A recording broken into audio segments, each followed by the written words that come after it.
Grace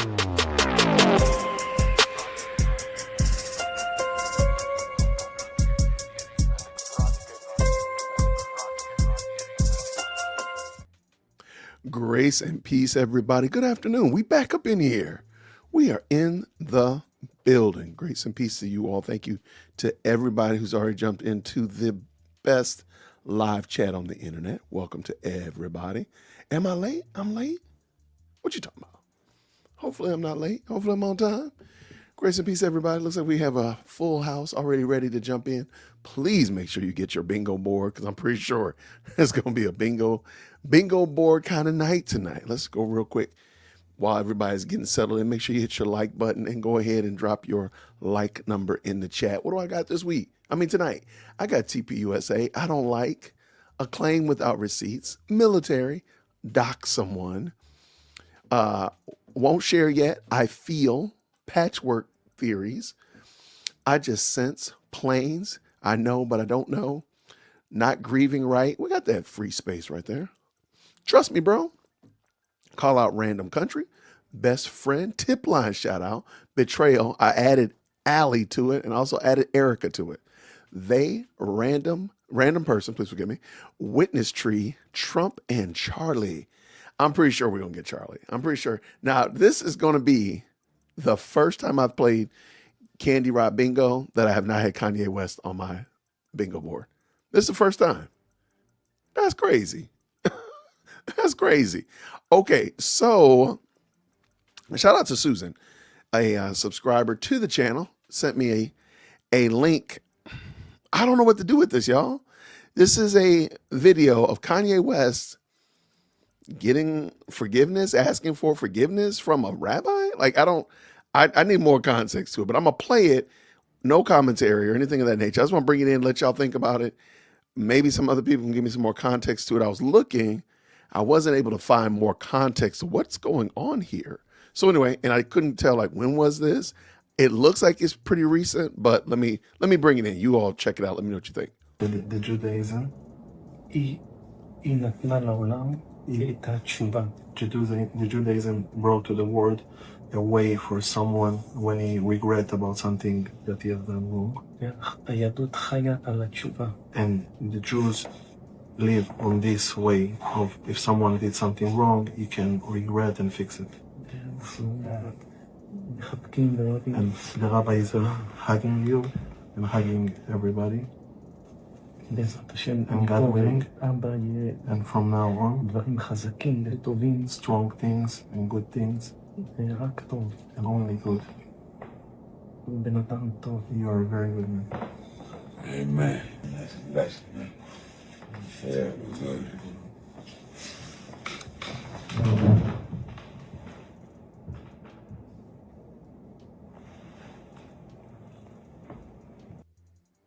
And it just says here, let me, new Kanye West met with Rabbi, I don't know how to pronounce his name. I'm not going to butcher that, Pinto, a short time ago to make amends for his comments against Jews.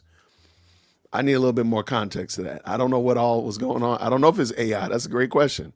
I don't know. I have no idea. So I'm not going to run around with that.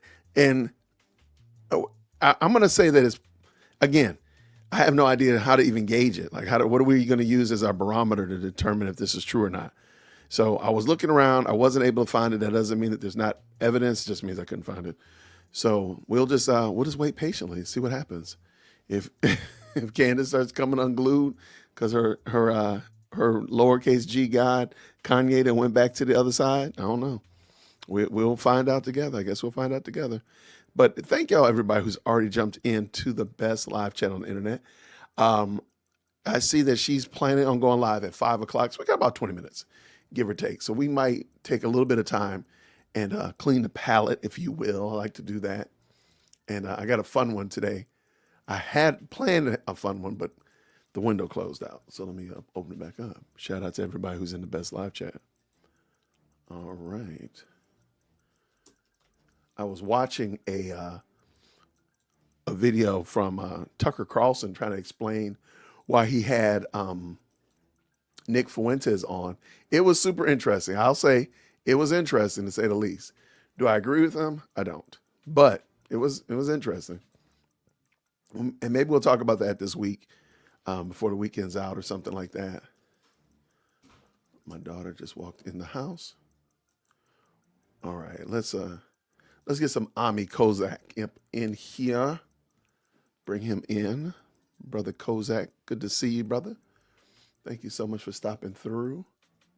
Let's see what he's got. He's got some fun ones. So let's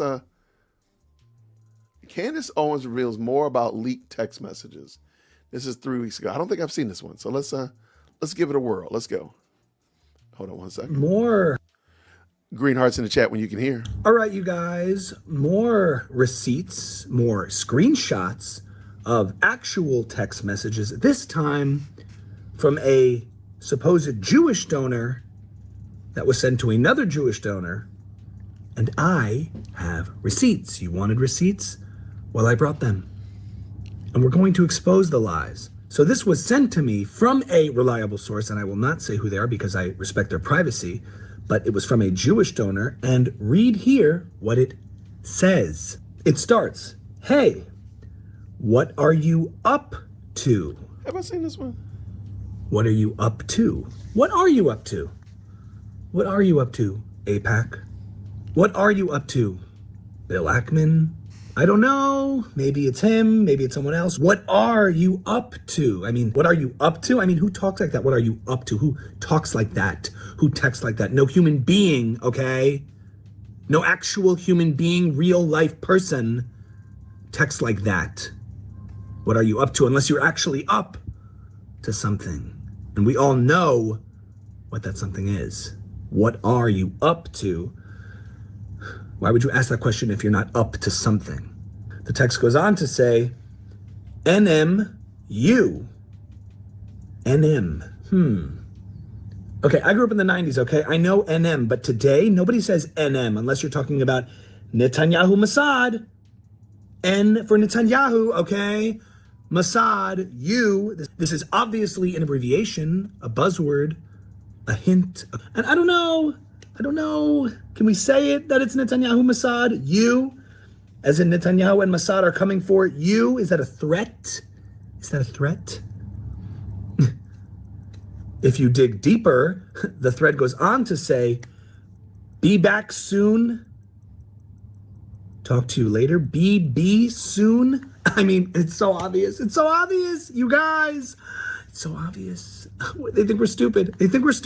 Okay? BB soon. BB soon. We're supposed to believe that's be back soon. It's obviously BB soon. BB is coming for all of us soon. But we're not going to let that happen. We're not going to let that happen. And if it does, I will release everything.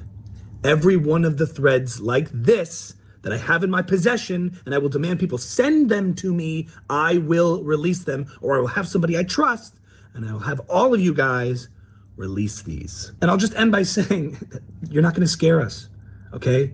I had a voice in my head today, okay? I was just taking a walk, and suddenly I heard voices in my head. Real voices, okay? They were real voices, and they were telling me the truth, and they were real voices. And when I hear something, I listen.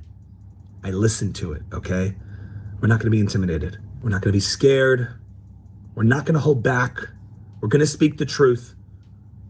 I'm going to reveal what the voices in my head are telling me, and I'm going to reveal more receipts and more screenshots just like this. Thanks for watching, everybody. Stay tuned.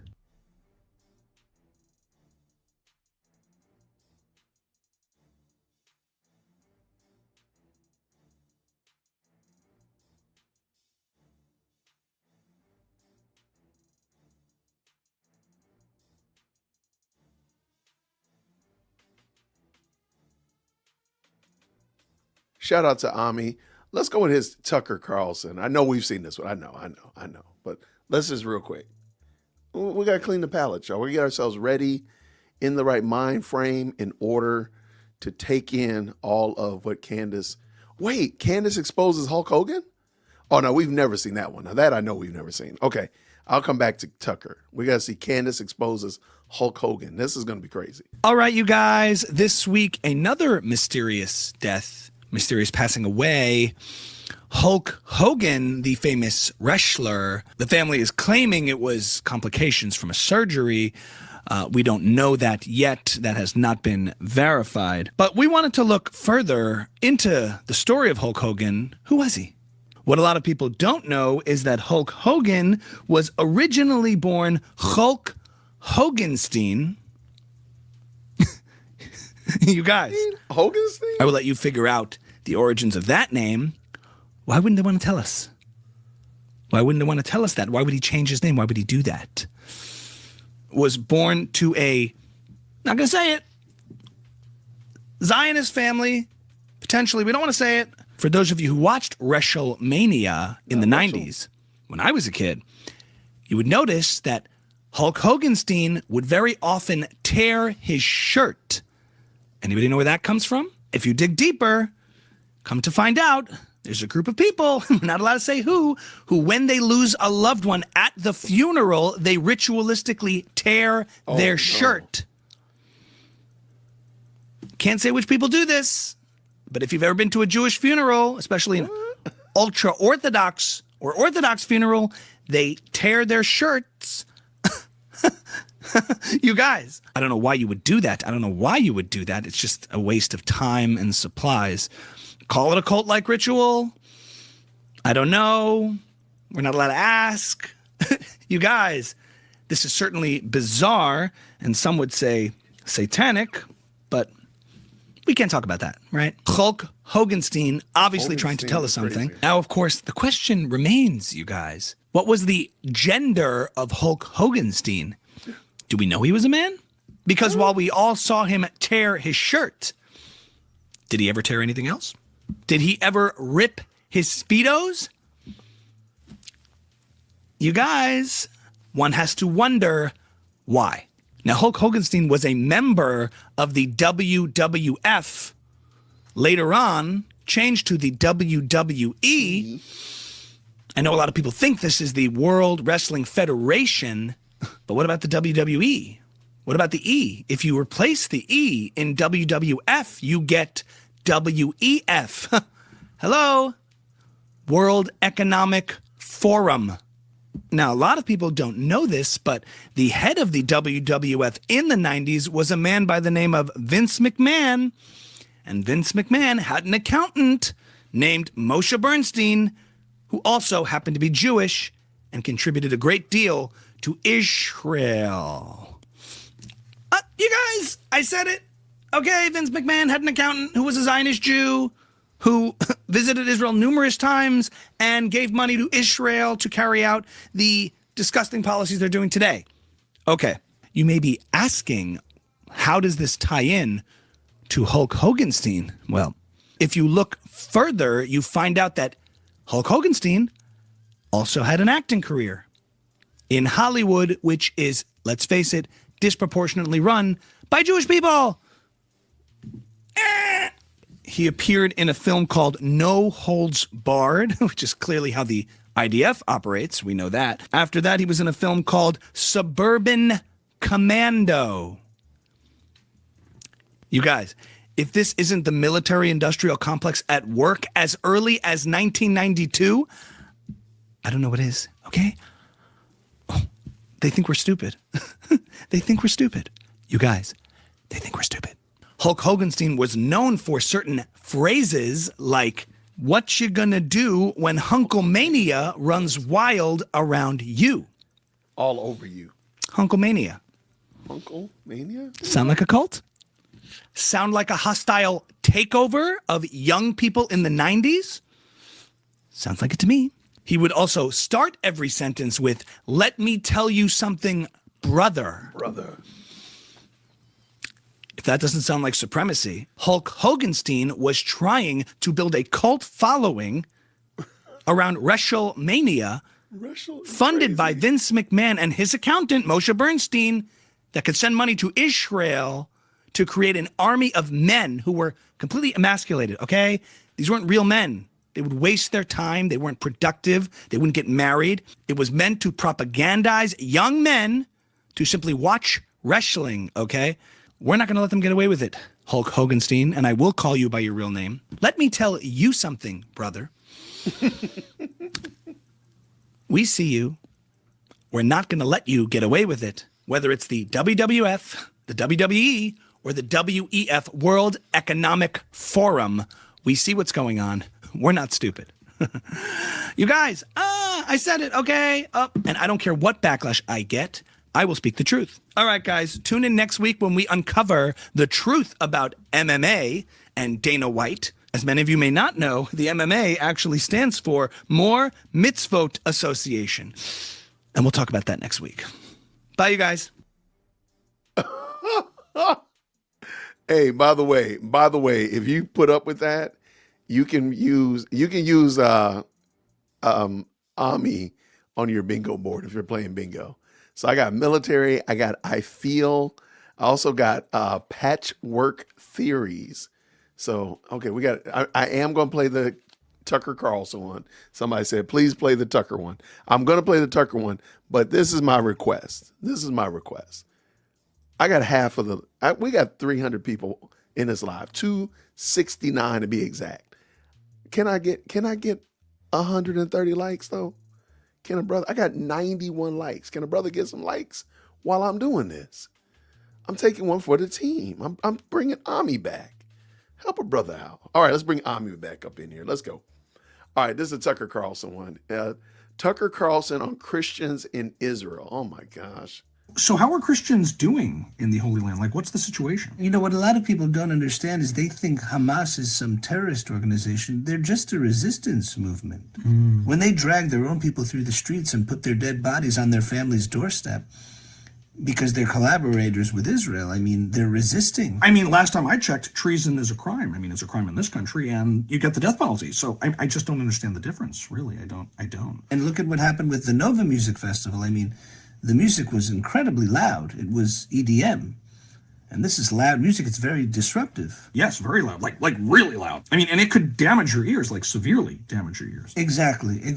And so, to my understanding, they made several requests to lower the music. They sent people over saying, please keep it down, and the Israelis refused. So wait, you're saying Hamas kindly requested that they turn down the music and they just refused? Why? So they had no other choice but to slaughter all of the attendees. And it's been very challenging for decades. I remember in 2002, there was a 17-year-old boy who was arrested because he allegedly threw a Molotov cocktail at an Israeli soldier. But this was a Molotov cocktail. He was making a mixed drink, perhaps, to try to offer it to a soldier. Sometimes, you go to bars and they light the alcohol on fire because it's fun to take a shot. I mean, I enjoy alcohol. I really do. I shouldn't drink as much as I do, but I drink a lot, like a lot. I would certainly accept that offering. Why wouldn't the soldier accept a drink if it was being offered to him peacefully? It's possible the Israeli soldier misunderstood that, but they accused him of throwing it, and it lit the soldier on fire. It's nothing you can't just put out with your hand. But they arrested him, and these are the kind of things that are happening. Yeah, it sounds excessive. I remember I was leading a group of American Christians, and I took them to the Church of the Holy Sepulchre. And wait, I thought you said that Christians weren't allowed to visit the Church of the Holy Sepulchre. Shh, Tucker, we're trying to perpetuate a narrative here. Of course. I'm sorry. I was actually genuinely curious there for a second. Like genuinely curious. I'm sorry. Old habits die hard.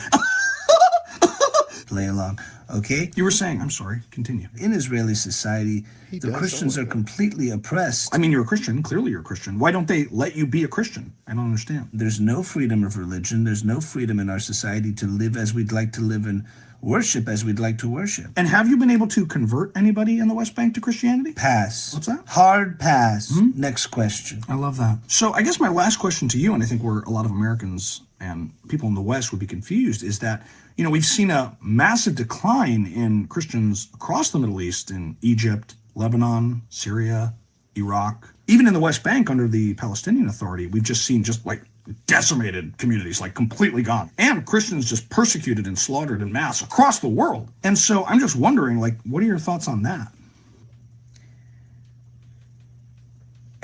I totally agree. So what do we do going forward? What's the next step? You know, they've been trying to keep this story quiet, and, you know, I guess everybody has their secrets. Oh, I mean, we all have secrets, of course. I mean, I was molested by a demon. Yes, and I'm a man. I mean, it's not such a secret. Hey. It's great to have you. Is your name Brigitte? Ouch. Ouch. Shout out to Kami.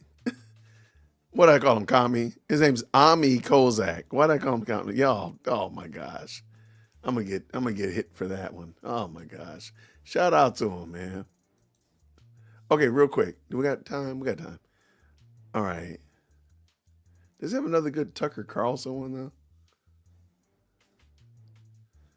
All right. He did one of Kamala Harris on goodness gracious. I don't know. This one looks crazy. Okay.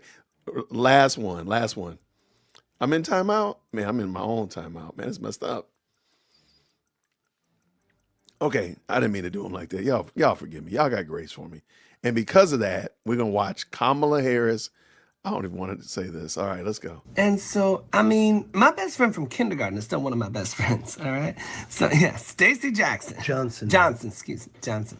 And, you know, I think it's so important to have friends and middle-class friends, because I'm a middle-class kid. And do you remember where you were when you got the call from Joe Biden? Oh, I remember. We were all sitting down, and I was surrounded by family. I remember the moment Joe Biden decided to step down and announced that he wasn't running, right? And I couldn't sleep. I immediately I went right to the kitchen. I started making a pork roast. And it was the middle of the night, and I'm braising the meat, right? And I'm massaging it, and I'm adding the sauce and the marinade. And all the kids start coming down, my little nieces, at 4:30 in the morning. I woke them all up. The oven caught on fire. It's okay. Dougie stuffed the toilet upstairs, and we were just like, oh my God. Water starts getting everywhere, and we're upstairs, and we're plunging that toilet, right? Because that water's coming up fast. But this Dougie does this a lot, you know. He drops a heavy load. So we started plunging. My nieces start screaming, Auntie, it stinks. It's everywhere. And we're plunging. It's not going down.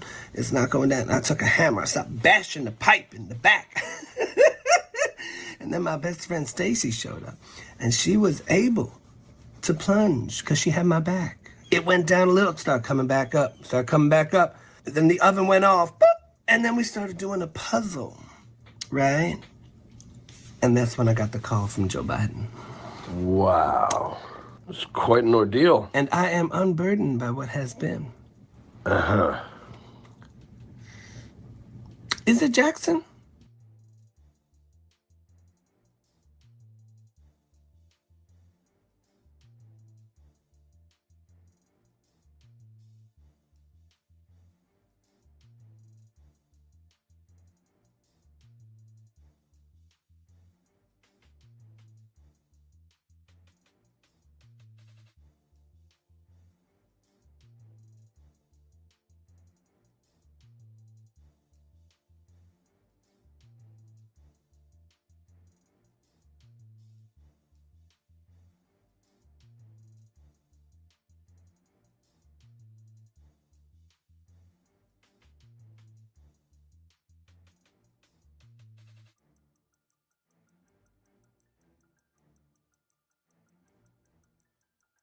Show y'all how I do it. You're going to start by throwing some diced chicken breasts into your skillet. You're Oh, okay, so you're making chicken. going to season it up with some garlic powder, onion powder, salt, black pepper, and then finish it off with a little paprika. Look at that. White people, I'm just so proud. She using seasonings in plural with an S. Seasonings.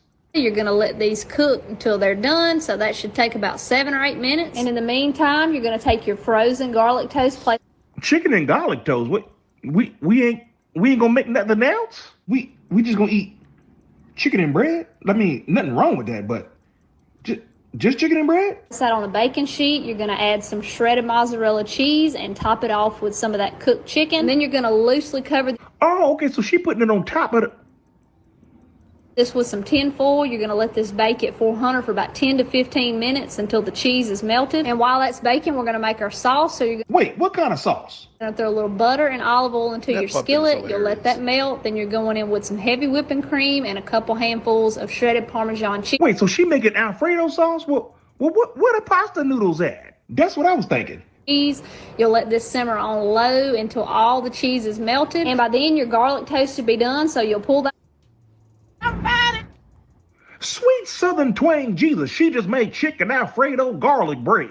right out of the oven. You're going to top it with some of that Alfredo sauce, or you can use it for dipping, and then you're ready to dig in. Oh, Heavenly Olive Garden Father. That's what she was doing.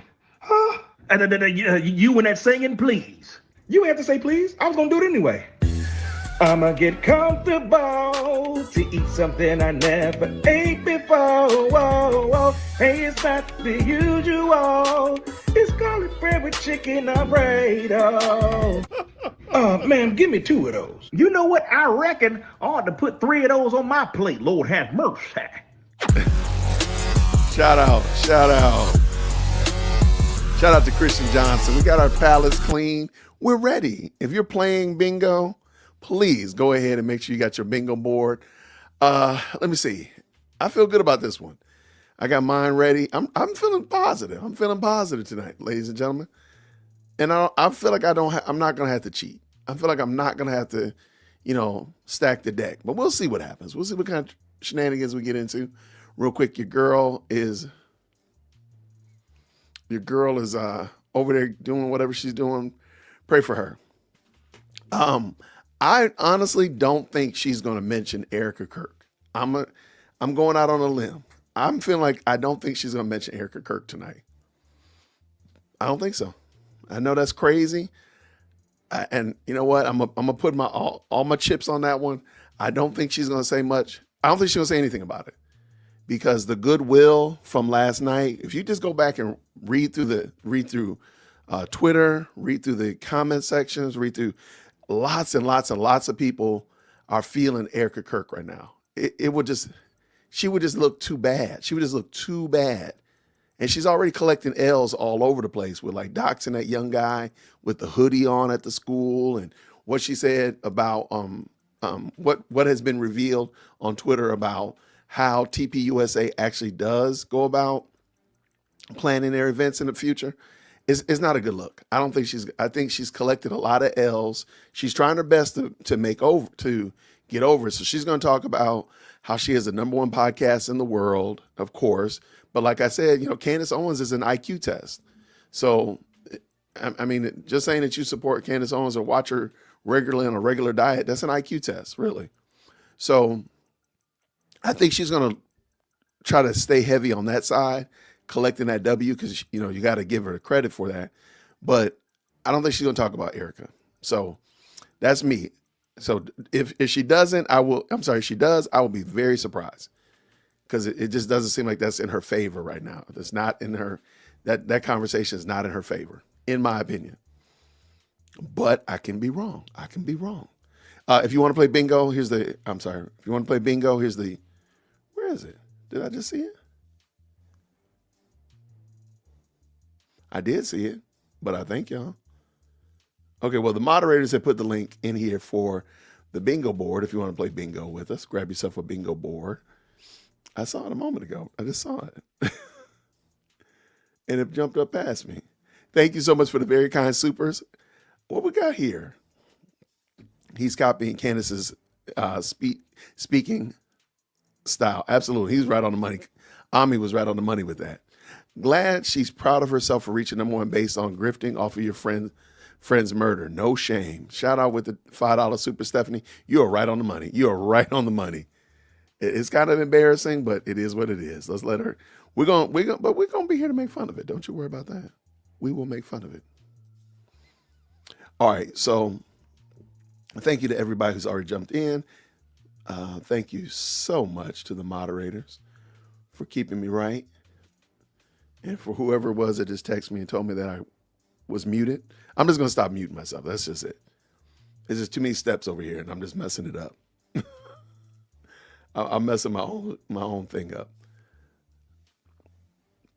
All right, so we're gonna get ready to go. She's green lighted, but nothing is going on as of yet. You know, she likes, I don't know what this screen is about. She does this, but it is what it is. Let's see. Ladies and Green hearts in the gentlemen, chat. may I have your attention, please, because today is obviously a day of celebration. Told you. Yes, in case you missed it, we officially have become the #1 podcast in the world. Not in America, okay, not in Europe. I am talking about in the world. And the haters stay mad. Haters stay big mad on the internet, on X today. It is just crazy town. I mean, Christian Zionist influencers are doing that thing where they attack me for telling the truth about something. It's so strange. I don't even know how to react to it. I'm going to do my best here. They're all weighing in and they're commenting and they're saying untrue about something that is literally true. It's literally true. I lived it. It's such a strange thing. It's like they're trying to wipe my own memory and wipe my own emails that I have. Of course, we are at first, before we get to them, going to cover the top viral moments from the heavily anticipated interview with Erica Kirk on Fox News with Jesse Waters. So let's get started.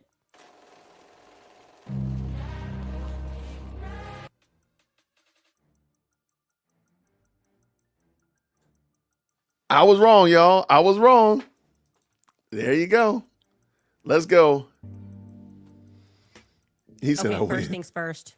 Welcome to the #1 podcast in the world. It's here. You are here. We are all #1 in the world. It's been trending on Twitter. It's been so exciting. Look at this. I will never forget this moment. Candace Owens' podcast hits #1 worldwide. Best part, without promotion, which means we have not spent, since we started this podcast a year and a half ago, a single dollar on advertising, okay? Because we couldn't do it. We were a startup. I was fired. Things were down. It was real bad.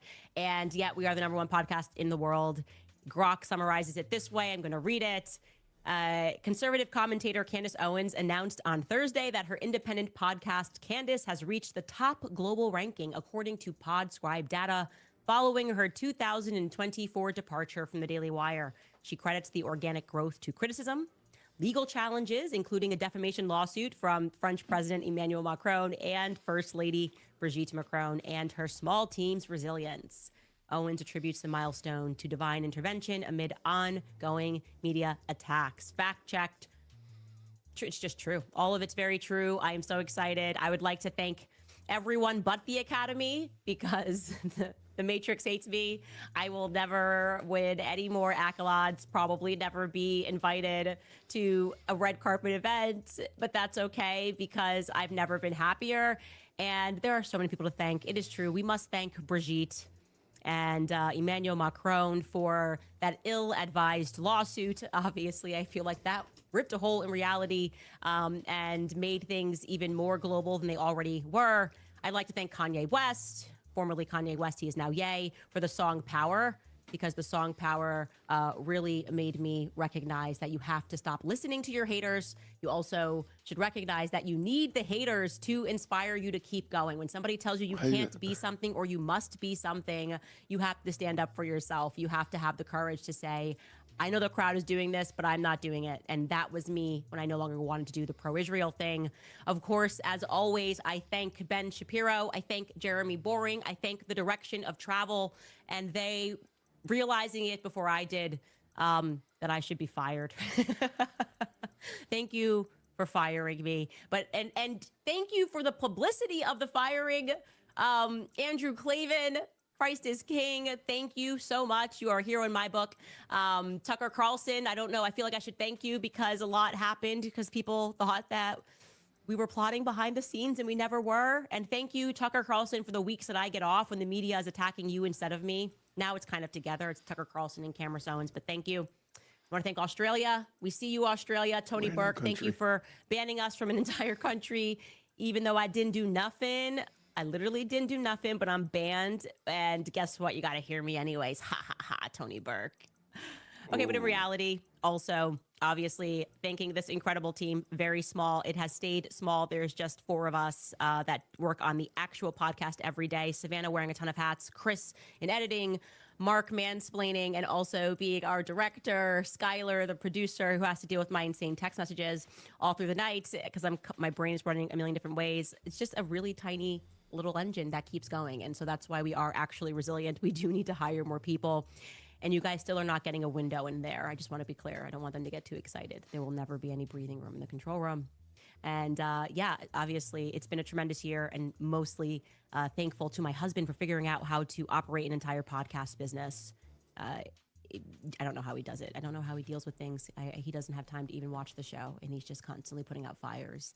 Could not have done this without all of you guys for letting me know that it's okay to just be honest. And it was definitely a trying year, realizing that, especially now, the conservatism thing, what is conservatism? The Republican Party is going through a moment. I don't want to be tied down to the Republican Party, and I want to be able to say something against Democrats and Republicans. And we're doing that. We're speaking truth. We're going to continue to speak truth, and we're very excited today. And one of the things that we are speaking truth about right now, and which my haters are like, it's because you're talking about Charlie Kirk. You know, you guys change this every month. First it was, oh, it's because of the Brigitte Macron thing. Oh, it's because of the Kamala Chronicles. Oh, it's because of the Blake Lively lawsuit. The common denominator here is me looking for truth. And I think people are catching on to the fact that I'm sincerely looking for truth, and I don't care what enemies I make along the way. And obviously, I'm making a lot of enemies right now, for some reason, looking into the Charlie Kirk assassination and the lies that we are being told. Anyways, let's get into Erica Kirk. Obviously, it was a very anticipated interview. I think we didn't really know what we were going to get. I don't know why I thought it was going to be like more about the investigation.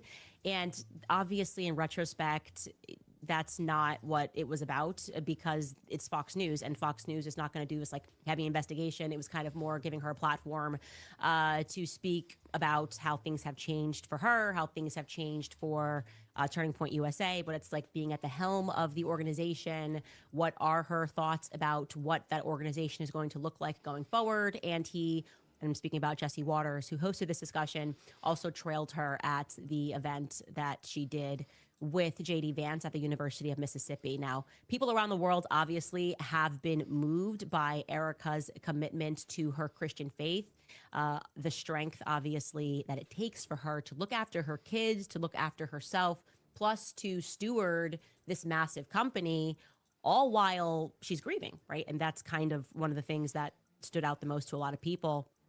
But I would say the Christian message is what has resonated the most when she got up on stage and she said that I forgive him pretty instantly. I mean, when was the memorial event? It was only 10, 11 days after he was assassinated. I think it was even less, maybe. It was like the 19th. Who cares? 9 days after he was assassinated. Oh, sorry, the 21st.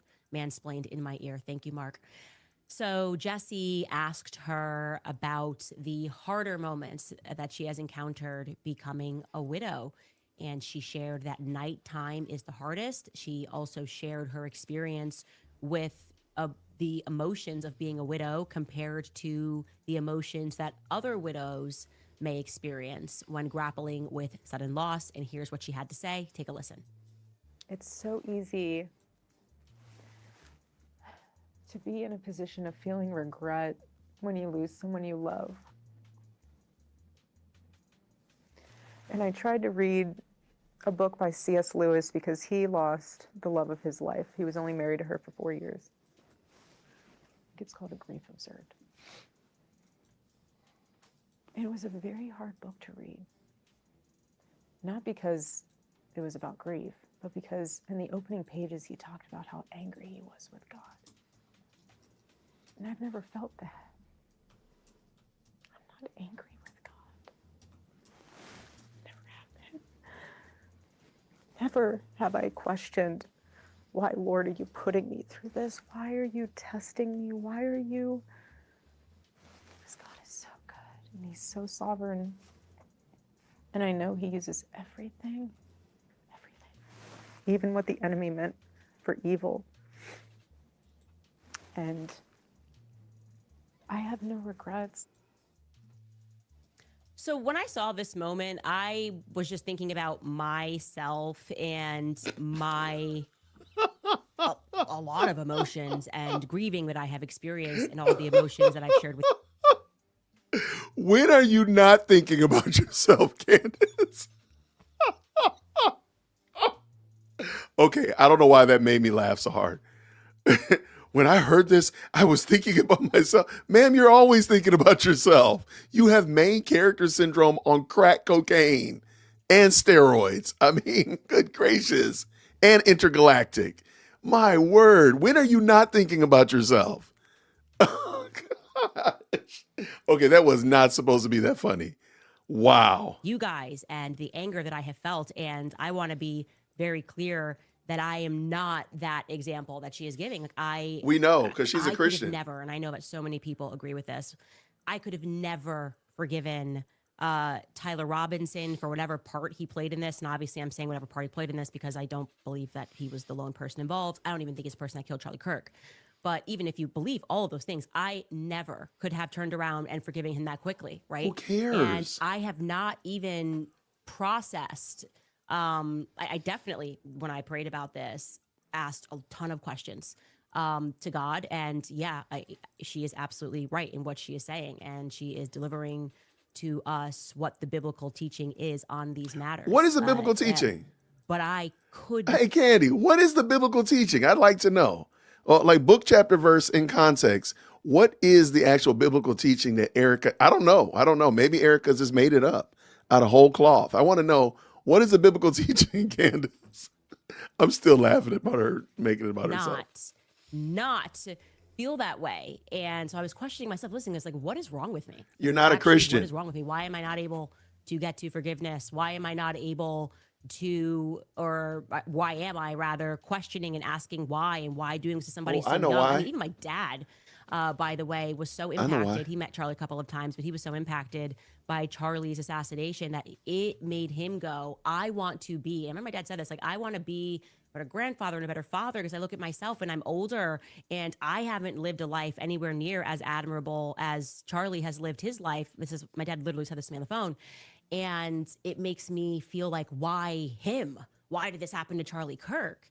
And I just, I don't know. That's kind of what I was thinking. I was going, wow, what is wrong with me that I have You're not a felt Christian, all of those boo. things that she has had the wisdom to just not go through that. You know what I mean? Or not, I guess I shouldn't say not go through that, but not fixate on that. I couldn't today, after everything that's happened, be like, I forgive Tyler Robbins. I can't do it. I just can't do it. And I think maybe if I'm assessing myself and being hypercritical of myself right now, it's because I cannot forgive until I know what happened. I don't know what I'm forgiving, actually, until I know what happened. And this might move into what we're going to get into later, where she answers the question, we're going to get to it right now, actually, of whether or not she believes that they have caught the true killer of Charlie Kirk, right? Do you believe that? The person that we have in custody, is that the person that pulled the trigger? Is that the only person that pulled the trigger? Anyways, I want you to hear it directly from her and not me recapping what she said, or reiterating it, rather. It's gone viral because of what she didn't say, to be honest with you. Take a listen. Do you think they've caught your husband's killer? So, something I'm so grateful for is that we have one of the most incredible teams for this case. I would never wish it upon anybody to have to go through what we are going through. To have seen the autopsy report, to have seen the different evidence portions that have been collected, I trust our team. So it's not a straight yes or no. And the implication could be that she trusts the team to find more or to get answers, or if this is not it, to tell her what the true answers are. And I think that's why this is going viral, because they're going, okay, does she actually believe that Tyler Robinson acted alone? And obviously Jesse is not going to push her on that, because it would have probably felt more like an interrogation rather than just sitting down and speaking through some of these topics that are probably hard to talk about in general. But I am hopeful that what she's implying is that she trusts her team to do the due diligence. She says that she has seen the autopsy report. She has seen certain things. Obviously, none of us have seen the autopsy report. And I don't know. I didn't know what to make of that. Is she saying that there's more that's going to come out? Is that kind of a foreshadowing that more is going to come out and things are going to be clear? I hope so. I really do. Because in terms of what the public has seen so far, I would say nothing has been convincing. And I'm trying to imagine what they would have that the public hasn't seen that could be sort of a smoking gun. And in theory, Crazy. it would be the footage, right? Tyler Boyer said, we have footage in 4K, all of the stuff when he was tweeting. And similarly, not the university, but somebody else was saying that, at every angle, every area of the university is covered. Their excuse for not showing the public was they didn't want it to in any way impact the case. That has never made sense to me. That excuse has never made sense to me. In fact, I would imagine that when there was a manhunt going on, before you even thinking about the case, but rather thinking about keeping people safe, that would have been a good time to drop some clear footage of the individual. But it's possible. It's possible they have actual clear footage of Tyler Robinson jumping down onto the rooftop and firing the shot. That's all possible. And so we're just going to have to wait and see on that. Now, I'm going to say personally and maybe even selfishly, probably selfishly, again, I'm fallen. I'm very fallen, obviously. I was extremely excited No question. that she responded to the Catholic innuendo once and for all in her own way. Obviously, it was not a direct question or anything. But two things happened here. One, you probably didn't catch, which is behind Jesse and Erica as they're walking backstage at the University of Mississippi event that they headlined. There was a priest. Look in the corner there. I know a priest collar when I see one. Yep, that is the same priest that she took with her to the hospital when Charlie was shot. And I don't know. I am maintaining that I think this may have been about more than the architecture. And in case you are not there yet, in addition to that, the priest being caught behind the scenes there, they traveled with Erica and she discusses Charlie's affinity for Saint Michael. Take a listen. When we first started dating, I asked him, I was like, why don't you wear a cross? I was like, why? You say you're a Christian, but you don't wear a cross. He's like, I don't know. I'm not a jewelry guy. And I was like, I understand. So for his first birthday present, I got him this cross. And then throughout time, I would always add different medals to it. And so he loved St. Michael. And so, yeah, every time he'd put this on, he just felt like it was his armor. Okay, I'm gonna just stop for a second because I'm right there with y'all. The implication and what she's attempting to try to put out there is that Charlie Kirk was converted to Catholicism, again, showing that he was duplicitous in presenting evangelical Protestant Christianity, but he himself was praying the rosary, going to mass, this, that, and the other. So she's trying to show that his character and his who he was and who he projected is not really who he was. That's what she's ultimately trying to do. And it's really foul. It's really foul. I got something else. I'm gonna let her go ahead and finish, but I have something I want to say about Erica and Candace.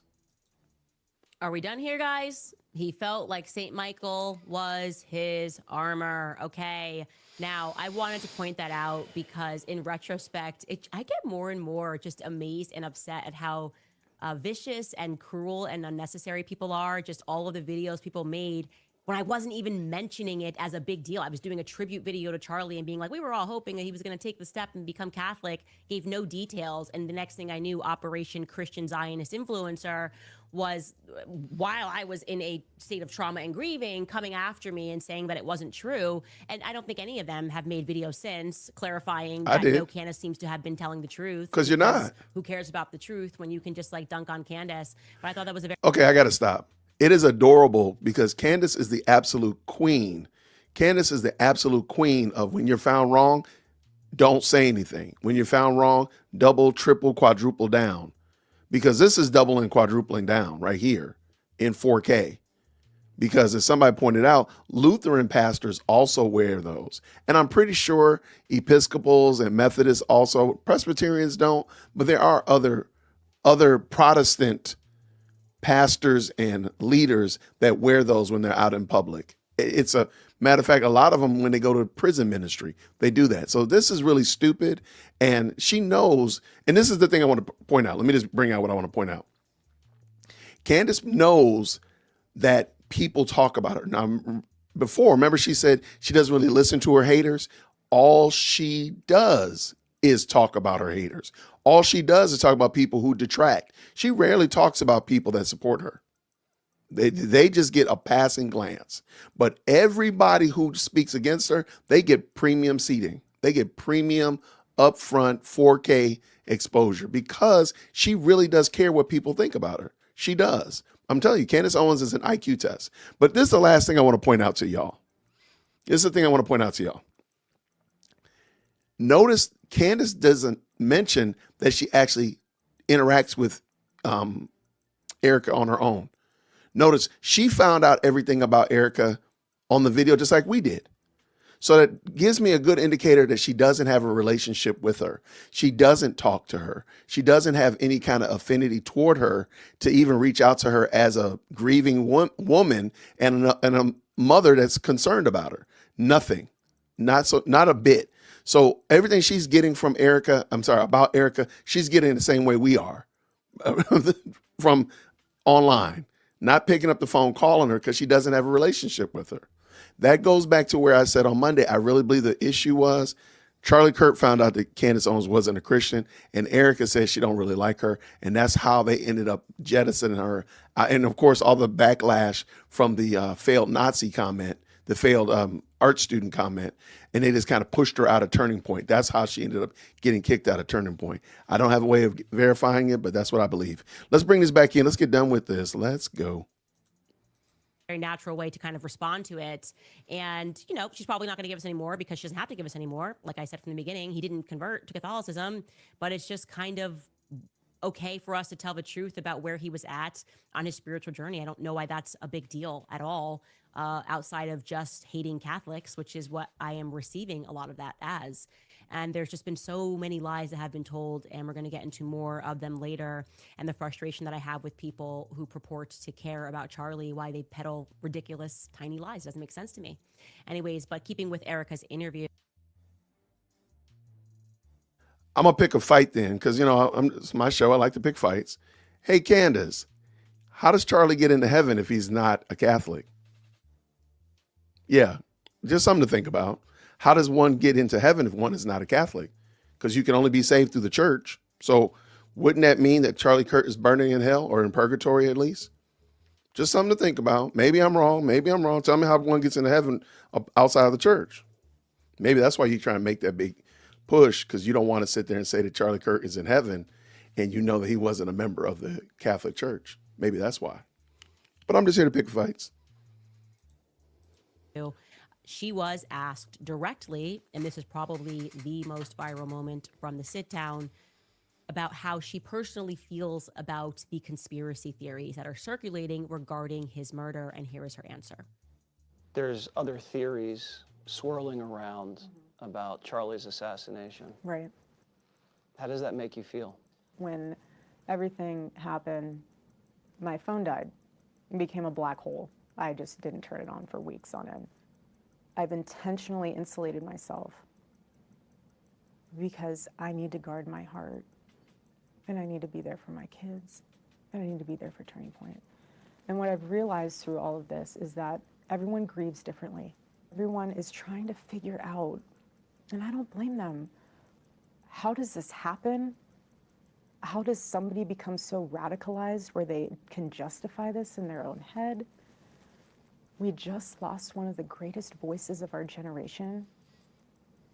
Why? How? What's behind it? Like, everyone's trying to process this. And I respect that. But where my heart is just asking for some grace is for the ones who were there that day. They have to relive that every single day. He didn't die in a car accident. He didn't die from cancer. He was assassinated. And the difference between this and previous assassinations in this country is there was no social media. There was no AI. I can tell you how many fake images are out there of all of this. And again, my only request is that just please pray and consider and think about whatever you put online, because it's going to impact his kids in the future. I don't want my kids to go on the internet one day when they're older and see things that it's just, we're all trying to process this in their own way, and I appreciate that. But just some grace would be nice. So I think it's a gracious answer, and I think it's a gracious request to, assert first and foremost that people are doing this because they care and they care about Charlie, and also this was a traumatic event that the entire world experienced, and also the reason why the internet is investigating is because the feds aren't, and not only are they not investigating, they're telling some pretty obvious lies, right? I don't think that she said that. Candace, bless your heart, baby, bless your heart. That woman did not say that. That woman did not say what you're saying. You are reading into and you are putting words into that woman's mouth. She did not say that. Number one being that he was shot by a 30-06 and stopped the bullet, when in a normal circumstance, it would have decapitated him. Like a 30-06 will decapitate someone. And because they've been so ridiculous and then gaslighting us by being like, you're dishonoring Charlie's legacy, people are digging their feet in the ground because it's just disrupts us spiritually to watch something like that and then be told like nothing to see here. Now, here's what I will say about her request to consider the people that were there that day. All right, if she, I'm going to tell y'all right now, if this woman says that she is going to stop, I'm going to give out a whole bunch of bingo words. I'm going to give out a whole bunch of them. So prayerfully, she's going to say, I'm going to stop with this malarkey. Let's see. Let's see. People that were there that day experienced a trauma because they watched Charlie Kirk die, or maybe they didn't see him die, maybe watched him get shot, heard the shot, who knows what the exact specs are. This is where it's going to be really hard for Erica to be a CEO and to be somebody who is a widow at the same time, right? Because the messaging that is coming out of Turning Point USA, so this is Erica in her CEO and her chairman capacity, has just been unacceptable, right? It can't be both. It can't be, okay, everybody, we're going to keep going. And, Mikey's going to take over for Charlie at his Liberty event that he has, which is going to be sold out.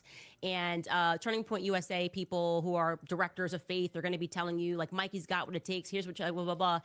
And then Mikey's going to tell stories about that day, go on his show multiple times. Andrew's going to talk about it. Everyone's going to talk about it. And they don't want to talk about the stuff that we care about. Like, this is what it means to have a podcast, right? You can't want fame only on your command. This is kind of the Meghan Markle thing, right? That we talk about. And I'm quoting this to Mikey McCoy. It's like everybody wants to be famous until you're famous. Okay. We want privacy now. Well, it doesn't actually work that way. You don't get to be like, I want to marry you and I want to be a princess and then become a princess. And you're like, well, I don't want to be a princess. Right. It's kind of, you got to pick one or the other. So if there were Turning Point individuals who were so traumatized that day and they needed to go away, I mean, I had to go away for 2 weeks to collect my thoughts about the trauma that I saw having watched it. And a lot of people I know that had to take breaks. I had to take the show off the air for a couple of days and they just, needed time to process. So stunning. It'd be a little bit different. Actually, it's almost came across like they needed zero time to process and they were kind of annoyed that the world needed time to process. And then the things that they were telling us were lies. We were able to factually debunk things that we were being told. And then you've got people like Tyler, who's featured in this, Tyler Boyer, who you're the chairman and the CEO. Tyler Boyer is a sexual deviant, right? Why do we have to because he was at the hospital, give him grace? It's like, no, this is this is now what's at the head of the company. Charlie's not there. We want to make sure that this company is going to be committed to truth. We want to make sure this company is not going to be telling us that we can't care about this or not be focused on that, because we need to decide whether this is still the same company. That's what it means, right? Is this still the same company? And so I think with the McCoy thing, everyone wanted a stage until you got a stage, okay? And people started going lie, right? Case in point, Alex Clark wanted to do the Wall Street Journal thing until I caught like this little lie. And it's like, what are you saying this thing about Catholics? That's not true, okay? Take the stage or don't take the stage, but it can't be in between. And then suddenly when the public turns against you, I don't want a stage anymore. That would be my response to that. And I do not have any sympathy for Rob McCoy. I have no sympathy for Mikey McCoy. I have no sympathy for Tyler Boyer. I think telling the truth is a very easy thing to do when you have a microphone. And if you don't want to tell the truth, it just makes you look more suspicious. And I can give you an example of that. There was some kid who was wearing green at this UVU event, right? They looked kind of shady. There was a ton of rumors. We got a bunch of emails, but I never covered it on the show because I didn't think there was anything beyond the fact that he looked kind of shady. You saw that? Hoodie. Did y'all see that? Did y'all see that pause? That's how you know this is a recording. Hold on, let me back that up because people be challenging me that I said this is a recording. Watch that. That there was some kid who was wearing green at this UVU event, right? They looked kind of shady. There was a ton of rumors. We got a bunch of emails, but I never covered it on the show because I didn't think there was anything. That was it. Beyond the That's fact how that you know it. That's how you know it's a recording. And I think it was yesterday. Sam Parker was like, "Who are these guys?" And I can't get a clear image of this person. I then respond to him like, "Here's a clear image of this person." The actual person wearing the green hoodie then responds very quickly. He's like, "That's me. Sorry, I dress weird." I think he's on the soccer team at UVU. And that's it. It's over. And nobody is talking about the green hoodie. Here he is, Colby Sessions. "Hey guys, this is me.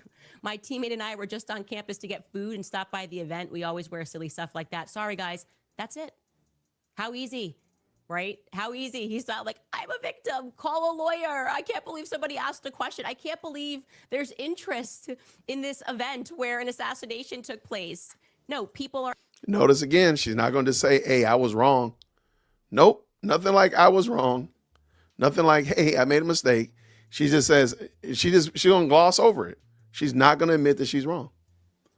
Asking because they're well-meaning, and he just comes right back and answers it, and it's over. That's how easy, that's how quick, that's how painless it is when you simply tell the truth. And I just don't feel that anything that's been easy to clarify has been done. And it can't be because they're in a state of mourning, because they were like back on their feet the next day and giddy and sharing memories and talking about what happened on that day in detail. So except for the parts that we want to know about. I don't know. Doesn't work for me. If you guys want to watch that interview in its entirety, you definitely should. It is available on Fox News Prime Time, Jesse Waters. And that's what we're going to say about that. Take a brief break, and we're going to get into some Christian Zionist influencers. All right. Well, speaking to you guys a lot the about Christian Zion influencers about to get a shout out. All right. But, we're going to shout out M. Saunders, please forgive me, with the $5 super. I'm going to say this again. Stop tearing your base apart, Republicans. You have a big problem. Why are you not uniting? Why are you giving her attention? I'm right there. I agree with you. I think there's definitely more that needs to be done about unifying, and Candace doesn't need to be a part of it. Absolutely. See you with the $2 super says this. No, thank you, Jesus. Interesting. Notice that she doesn't, again, once you accept that Candace is not a Christian, it makes everything else make so much more sense. So much more sense. Shout out again with it. Wow. She is obsessed. You are not his wife. Like, she's literally speaking on behalf of this man's wife, which is nasty work, man. That is crazy work.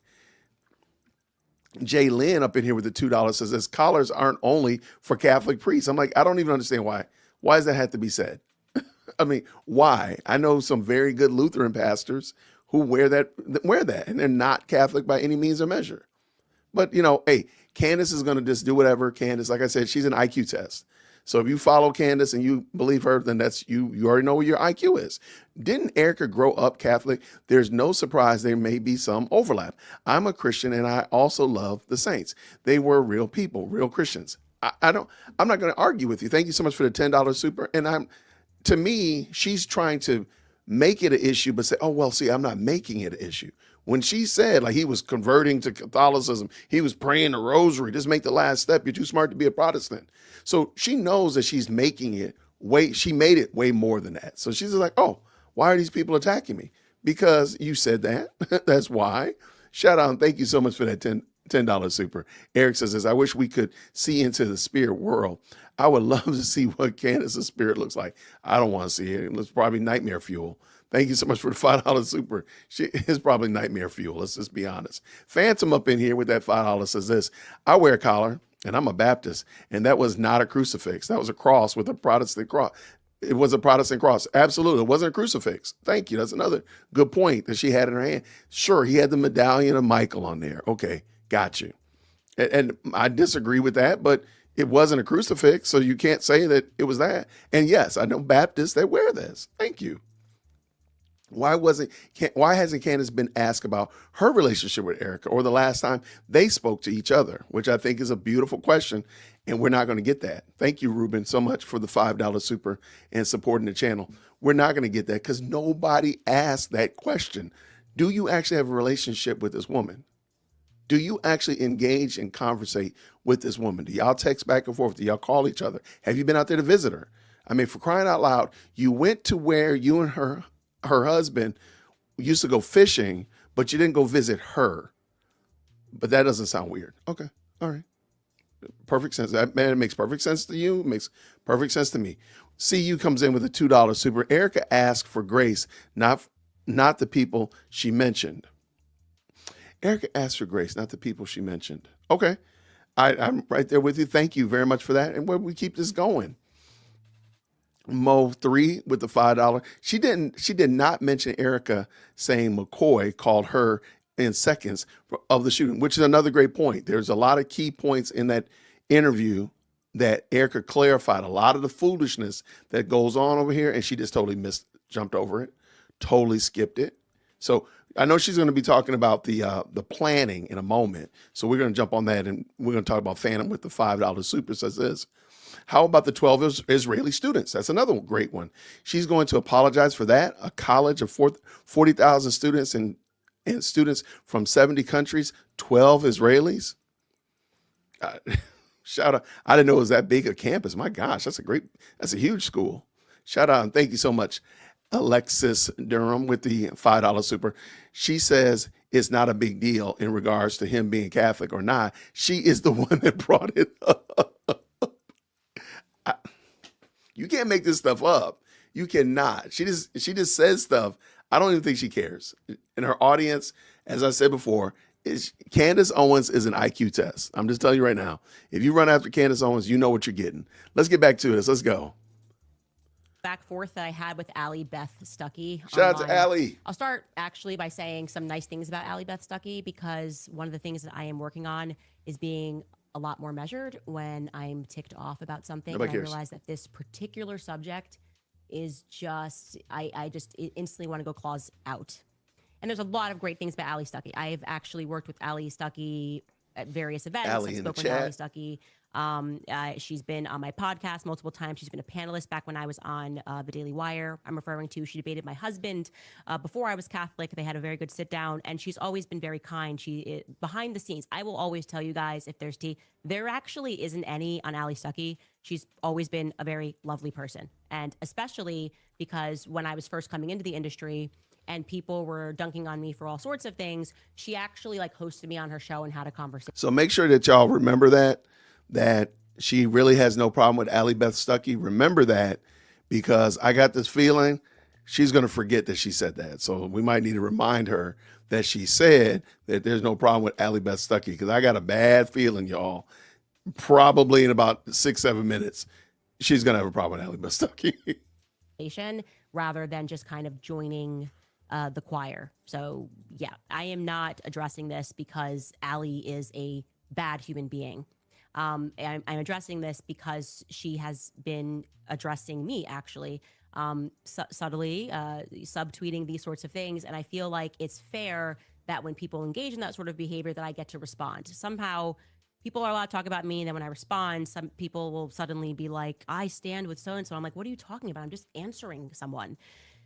For me, this topic, Charlie Kirk, who murdered him, there isn't a single topic in politics that is happening on this planet that I care more about, okay? It is the killing of Charlie Kirk and nothing else for me.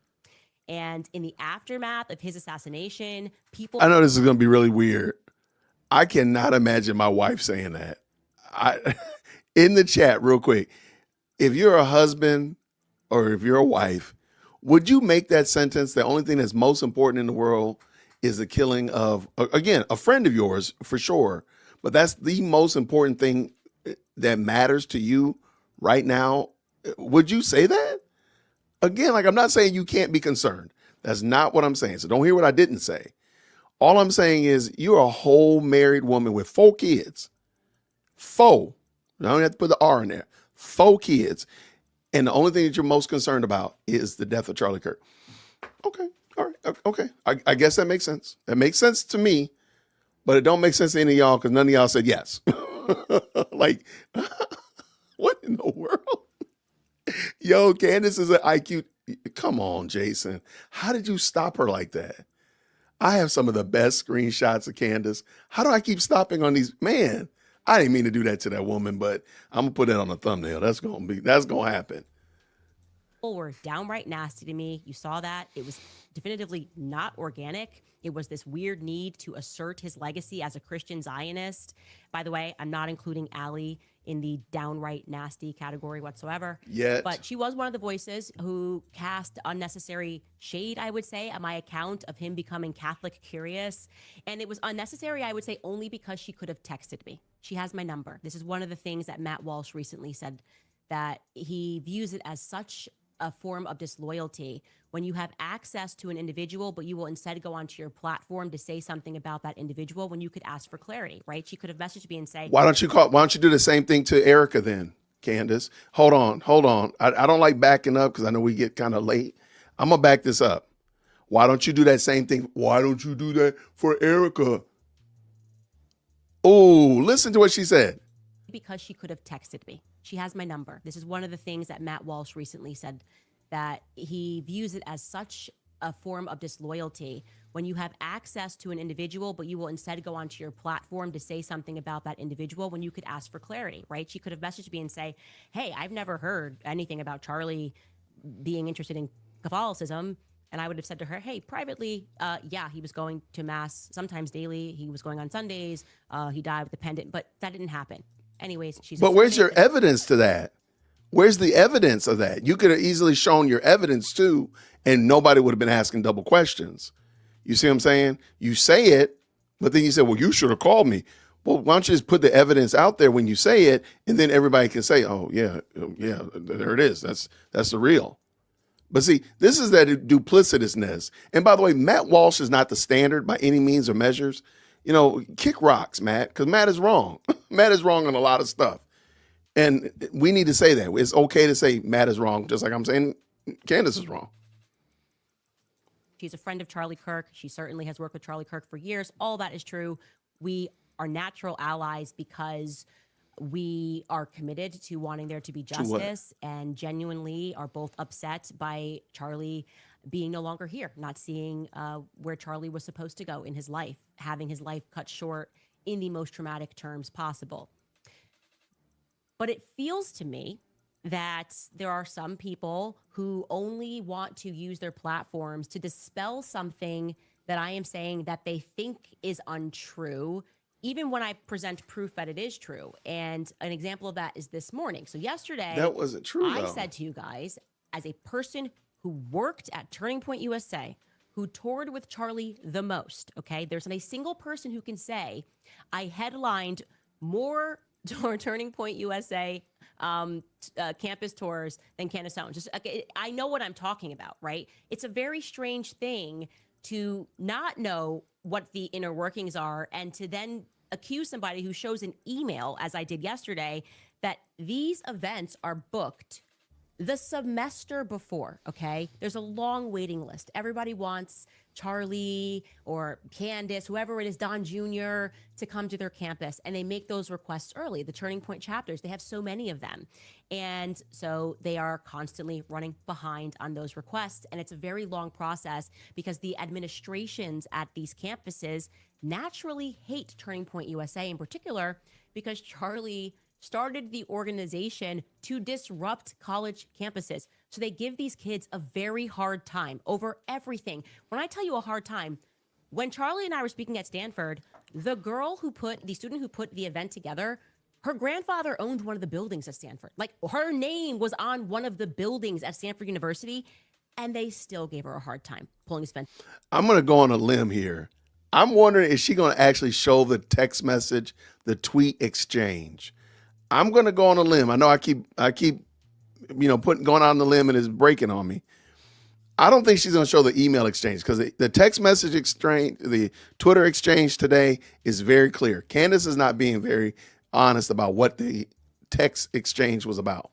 Together, right? It doesn't matter. It's more the sentiment of who you are as a political person and as a political organization, and they will try to stop you. And that is why it is strange, as in it has never happened while I toured for 9 semesters, 2019 summer, 8 semesters with Charlie, like in a row.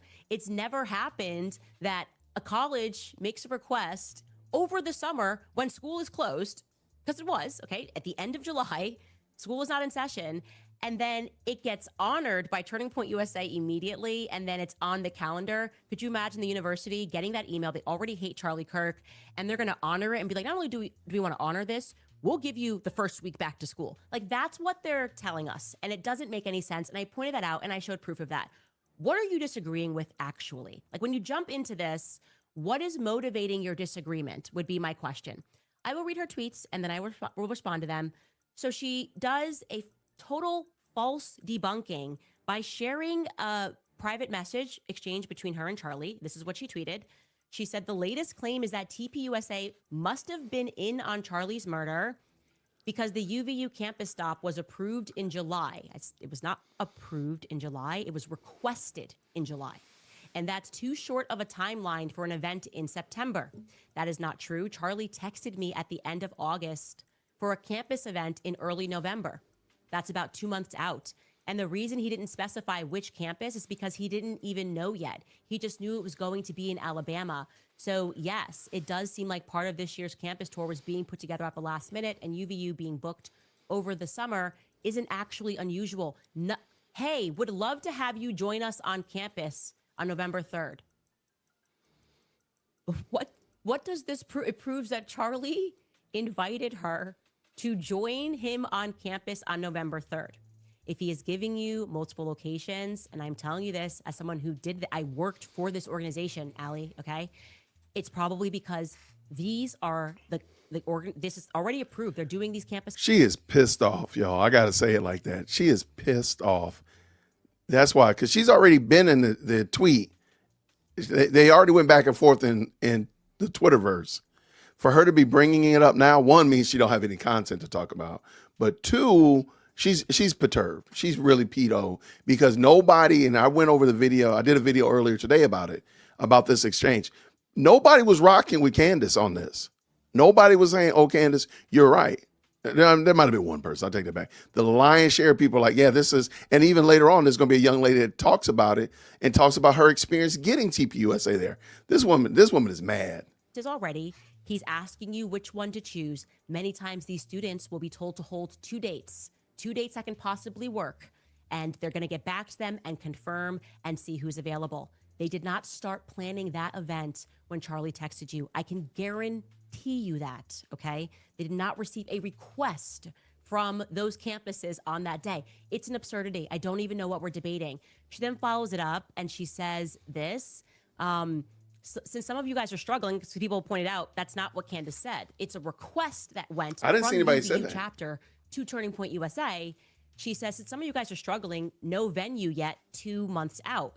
There's clearly a venue because Charlie is saying in this chat, November 3rd at Mikey McCoy, actually, November 3rd at Shout out to 6:30 Mikey. p.m. Either Auburn, which has 5,000 seats, or the University of Southern Alabama. Now, I told you that Charlie and I would divide and conquer, so there'd be multiple events going on at the same day. Charlie would headline one, I would headline the other. I will guarantee you, and I checked, they did both of these this semester because that's how it works, okay? He's asking you which one you want to join. They might both be holding the auditoriums that they need to, but this was not being planned when they messaged you. They didn't receive the request the day that they messaged you and say, hey, do you want to make this happen? I don't know what we're doing here. I don't know what the nature of But this you do. is. You do know. Then you get Lila Rose, who jumps in for no reason at all, other than the fact that she's a committed Christian Zionist. And she says something that's so far off the mark. At least Allie's showing something relevant to Turning Point USA, even though she maybe didn't watch what I said or she's confused about what the conversation was. It's well-meaning, okay? Lila Rose just comes out of left field with like, we're talking about apples and here's an orange. I speak regularly on college campuses as well. She starts with, this is not true. This is not true. What is not true? I showed the email. What is not true? I speak regularly at college campuses as well. As one example, I was just asked to speak at Stanford, and they were going to set the event up within 3 weeks. It didn't happen. It didn't materialize. They asked you to speak. What's the context? How many students? And then she goes on and she gives an example. When I debated a few weeks ago at Yale, the event was also planned within 2 months. Okay, so this is what happens when the chief debater, Charlie Kirk, is murdered. We're left with this, the people who can't think through the apples and the oranges. Lila, I am sure that if Taylor Swift tweets that it took her team a year to put together her tour, I'm not going to respond and be like, this is not true. I toured Taylor Swift at campus events, and we were able to pull the event together in 6 months.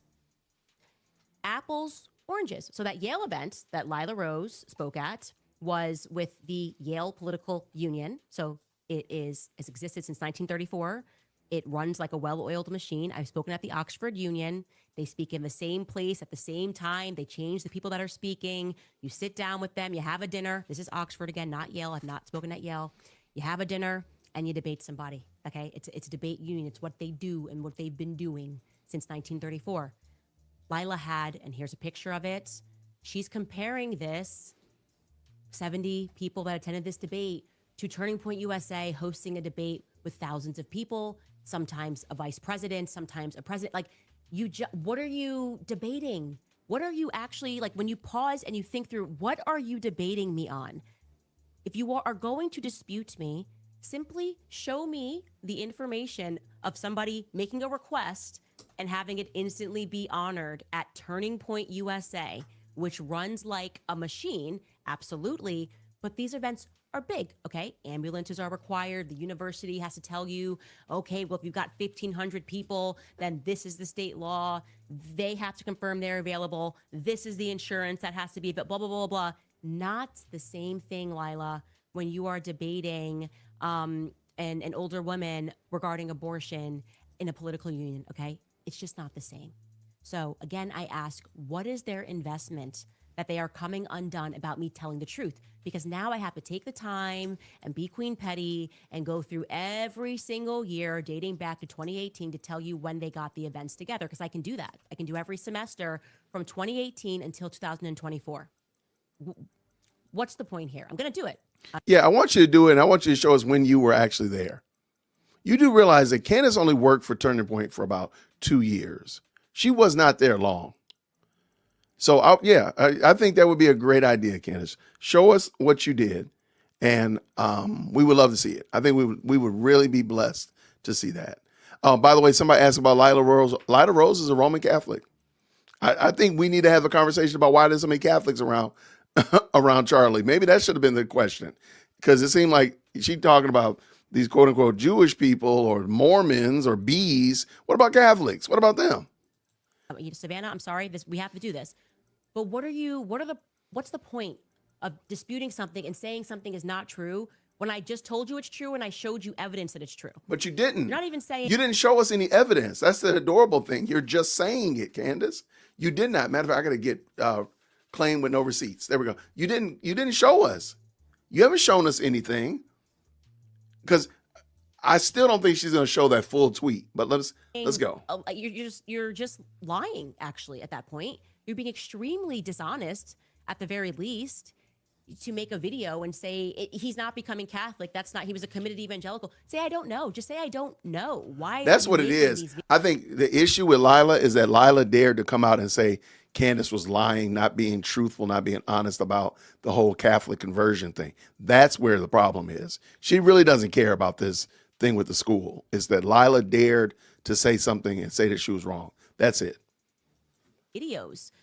I actually do know, and I am sharing information that I know. Where? Because we deserve answers. Where's the when information? There are strange anomalies. Now, is it possible that somebody knew somebody and made a phone call and made it happen? Yeah. But we, the public around the world who don't trust what we are being told, would like to know who that somebody was that made that event come together very quickly, faster than I've ever seen an event come together, given how universities act with hostility toward conservative groups that host a lot of people, which is what Charlie was, who Charlie was as a person. He was somebody that was met with hostility by administrations when he went there, okay? Because it meant there were going to be protests. They will burn you in effigy, as they did to Michael Knowles at a Turning Point USA event. There has to be certain parameters that are set to allow these particular events to happen. But I appreciate you sharing your experience. And the next time Taylor Swift tweets about her experience, I'm going to just be like, not true. Not true. Taylor Swift is like, I can't walk into the mall. And I'm like, me neither. That's not true. I walked in. No You fans did the ran same, up at- but you do that, Candace. You literally were talking about that man's wife, and you inserted yourself into it and said how you would respond or how she should respond. Did she not do that just literally 15 minutes ago? This woman, she has a problem with Lila Rose. Shout out to Lila Rose. She done really salted Candace's grits, and she's mad that Lila Rose. She's madder at Lila Rose than she is at anybody else tonight, at least. me, Taylor Swift. So obviously Taylor Swift's lying because it didn't happen to me. It doesn't, as Justin Bieber says, it's not clocking for us, man. Anyways, it is weird to me also that when you look at what they focus on, it seems so petty, but then they look over all of the glaringly obvious lies that were being told about this investigation. Like, they're not making videos going, oh, hey, yeah, spoke to like 10 hunters and a 30-06 should have decapitated him. Ooh. They don't care about any of that stuff. So are you doing this because you care about Charlie? Are you doing this because you care about the investigation? Because if you're going to investigate, okay? Send me a text message and ask me a specific question and say, where'd you get this information from? Join the team of people online who I never knew before this, who are investigating this murder and using sources. Do that. Either join us or get out of our way, is what I would say. Because if you're not going to make a video, or you are going to make a video about a glaring obvious hole and then just poo-poo it, which is kind of what Allie did regarding the Fed Discord messages. I watched a clip. She softens it and says, well, even if these are written by the feds, I still think he was murdered by Tyler Robinson. Okay, so you're willing to give grace to the feds when they're maybe lying, but you can't assume that I'm telling the truth about my experience having worked with an organization and the actual evidence that I have to back up what I'm saying. You have no grace on the matter of whether or not he might have been. This is an interesting word choice, by the way. Did anybody pick up the word that she's been using in talking about Allie? Put it in the chat. Does anybody pick up the word she's used? I don't think I've ever heard this word used by her. Did anybody pick it up? She's used a very interesting word.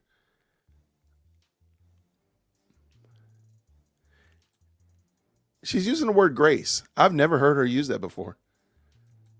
Maybe I'm wrong. I could be wrong, but I've never heard her say that before.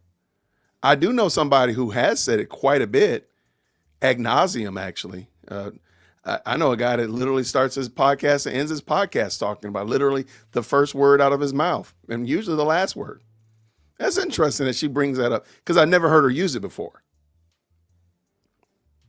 That's very interesting. I don't know. I don't know what to do with that one. Getting curious about Catholicism, is the goal to tell the truth, okay? Why aren't you guys doing shows if you're so interested in debunking lies? Have you done a show about Josh Hammer? When we drop the text messages, did you do a show and go, wow, Josh Hammer really lied about Charlie Kirk's mindset? But he Because didn't. it's starting to feel a little bit like propaganda, and it's the worst type of propaganda to me when you cage it as like Christians shouldn't or Christians should.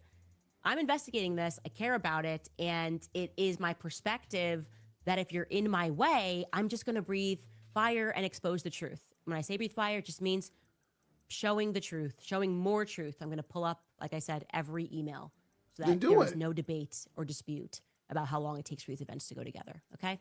Do it. But what does that actually mean? That's the part I don't think, that's the part that I think everybody is like, hold on, the information you're giving is real flimsy. And if we walk across this bridge, first of all, we're probably not going to make it across the bridge because the information is flimsy. But where are you trying to lead us to? Are you trying to say, again, that TPUSA was in cahoots with Charlie Kirk's demise? That's what she's trying to get to. So all of this huggabaloo about how long it takes to get a TPUSA event is really not the issue. The issue is she thinks TPUSA did it. That's the problem. And most people with good common sense, because like I said, Candace Owens is an IQ test. They're thinking like, hold on, wait. Hold on. You're not going to get me. No, I'm not going to participate in that. No, matter of fact, this evidence is wonky. That's why they're not walking with you, Candace, because they realize that you're crazy. Yeah, that's that. I don't love the crickets of these things. Also, I will also mention that Allie has strangely hired Here's Alyssa Allie. Cordova, and this is just not a match for me. Alyssa Cordova was formerly the head PR person at Daily Wire, and when I tell you that this woman is evil, it's hard to put into words the things that she has put people through, and she does it for the sport of it. Like, she's one of these people that keeps a folder on her desk and she intentionally has out of context clips, which she then sends to people, a whole little orbit of bees online, like Ian Miles Chong, who's like a despicable human being, and says like, attack this person. And she'll do this, by the way, even if you're working with her, like she will undercut you and do these sorts of things. And so when I see this kind of turn and I see that Alyssa Cordova is working with you, I'm wondering if this is just kind of like Zionist nastiness. I think I've been extremely gracious to the different perspectives that we have. If we are all committed to truth, we are obviously able to debate. And I'm happy, by the way, I'll add this as well, to have Allie or Lila Rose on this show tomorrow, if you guys would like to debate what I have presented thus far, in addition to me telling you how Turning Point USA operates their events. I'm happy to do that and bring the evidence of what I'm saying. That always stands open. You will have a platform. If you are committed to truth, my platform is your platform. Now, speaking of... I think if the reason why Turning Point USA is not going to engage in this, and I don't believe Allie or Lila Rose should even entertain this. Keep doing what you're doing. Keep shooting 3-pointers from outside the arc. Because Turning Point is under gag order. So I think this is really she's still trying to get them to come out and say something that's going to mess up that case. That's why Turning Point is ignoring her and totally just giving her the stiff hand, the Heisman. I think that's why. And she really wants somebody to engage her. So no, Allie, no, Lila, don't do it. PR and people who should maybe get into it. Alex Clark needs a raise. I don't even know what she's doing over at Turning Point USA. This gets back into, Erica Kirk as the CEO. We watched her lie, okay? We watched her lie about the Catholic thing. We're supposed to just feel good about that. And why is it, if the Catholic thing was not a big deal, why do you keep bringing it up? She's brought it up on 4 different people, that this Catholic thing, which was not a big thing to her, but it is a big thing to everybody else. Why do you keep bringing it up? That is just nasty work. to think that she's traumatized, but she wasn't traumatized when she wore boots and stood outside. Ooh, she don't like Wall them Street boots, Journal to boy. click a picture of her. She is a couple of mad. days after Charlie died. I don't know. It feels like she was good, and she's a star now. And tried to hard launch her podcast. She actually tweeted a couple of things the last couple of days, dripping with anger towards people that are asking meaningful questions. Here's one thing she wrote. Let me tell you something about Mikey. He's a mate. Just kidding. She didn't say that. I'm one of the longest tenured employees now at the organization. And Mikey has a servant's heart. If ever I've seen one, you know why he went to Korea and Japan? Because my boss, our productions director, who is the father of 6 children, asked him to. He is always traveling with me, a good portion of it and he missed his kids, and he asked Mikey to please go and film instead. Okay. I'm just going to say, I think he probably went to Japan and Korea because it's an awesome opportunity. I don't know. I'm just a person who's been around a lot. And if I said, hey, do you guys want to go to Japan? Hip, hip, hooray. It's amazing. It's not exactly, going to build a house. What is it? House for Habitat houses, whatever it's called, House for Habitat in the middle of like the jungle or something like that. I think this is a pretty exciting opportunity. And so I don't understand why we just can't get basic answers about Mikey McCoy that would allow us to just move on from how we are feeling about his behavior following things and the things that were said about him following things, which make us feel like they were priming him to take over for Charlie. And we heard these things from his father. We heard these things from people at Turning Point USA.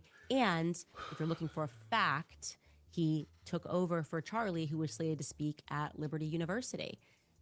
Okay, that's just a fact. Alex Clark also threw shade at us, and it's kind of incredible that she said this working for Turning Point USA. Here's what she wrote. On every podcast tribute episode I did about Charlie, I did not run my ad sponsorships. My directive and choice to my team. We are now in debt to my sponsors. I didn't care. It felt like the right thing to do. Okay, so.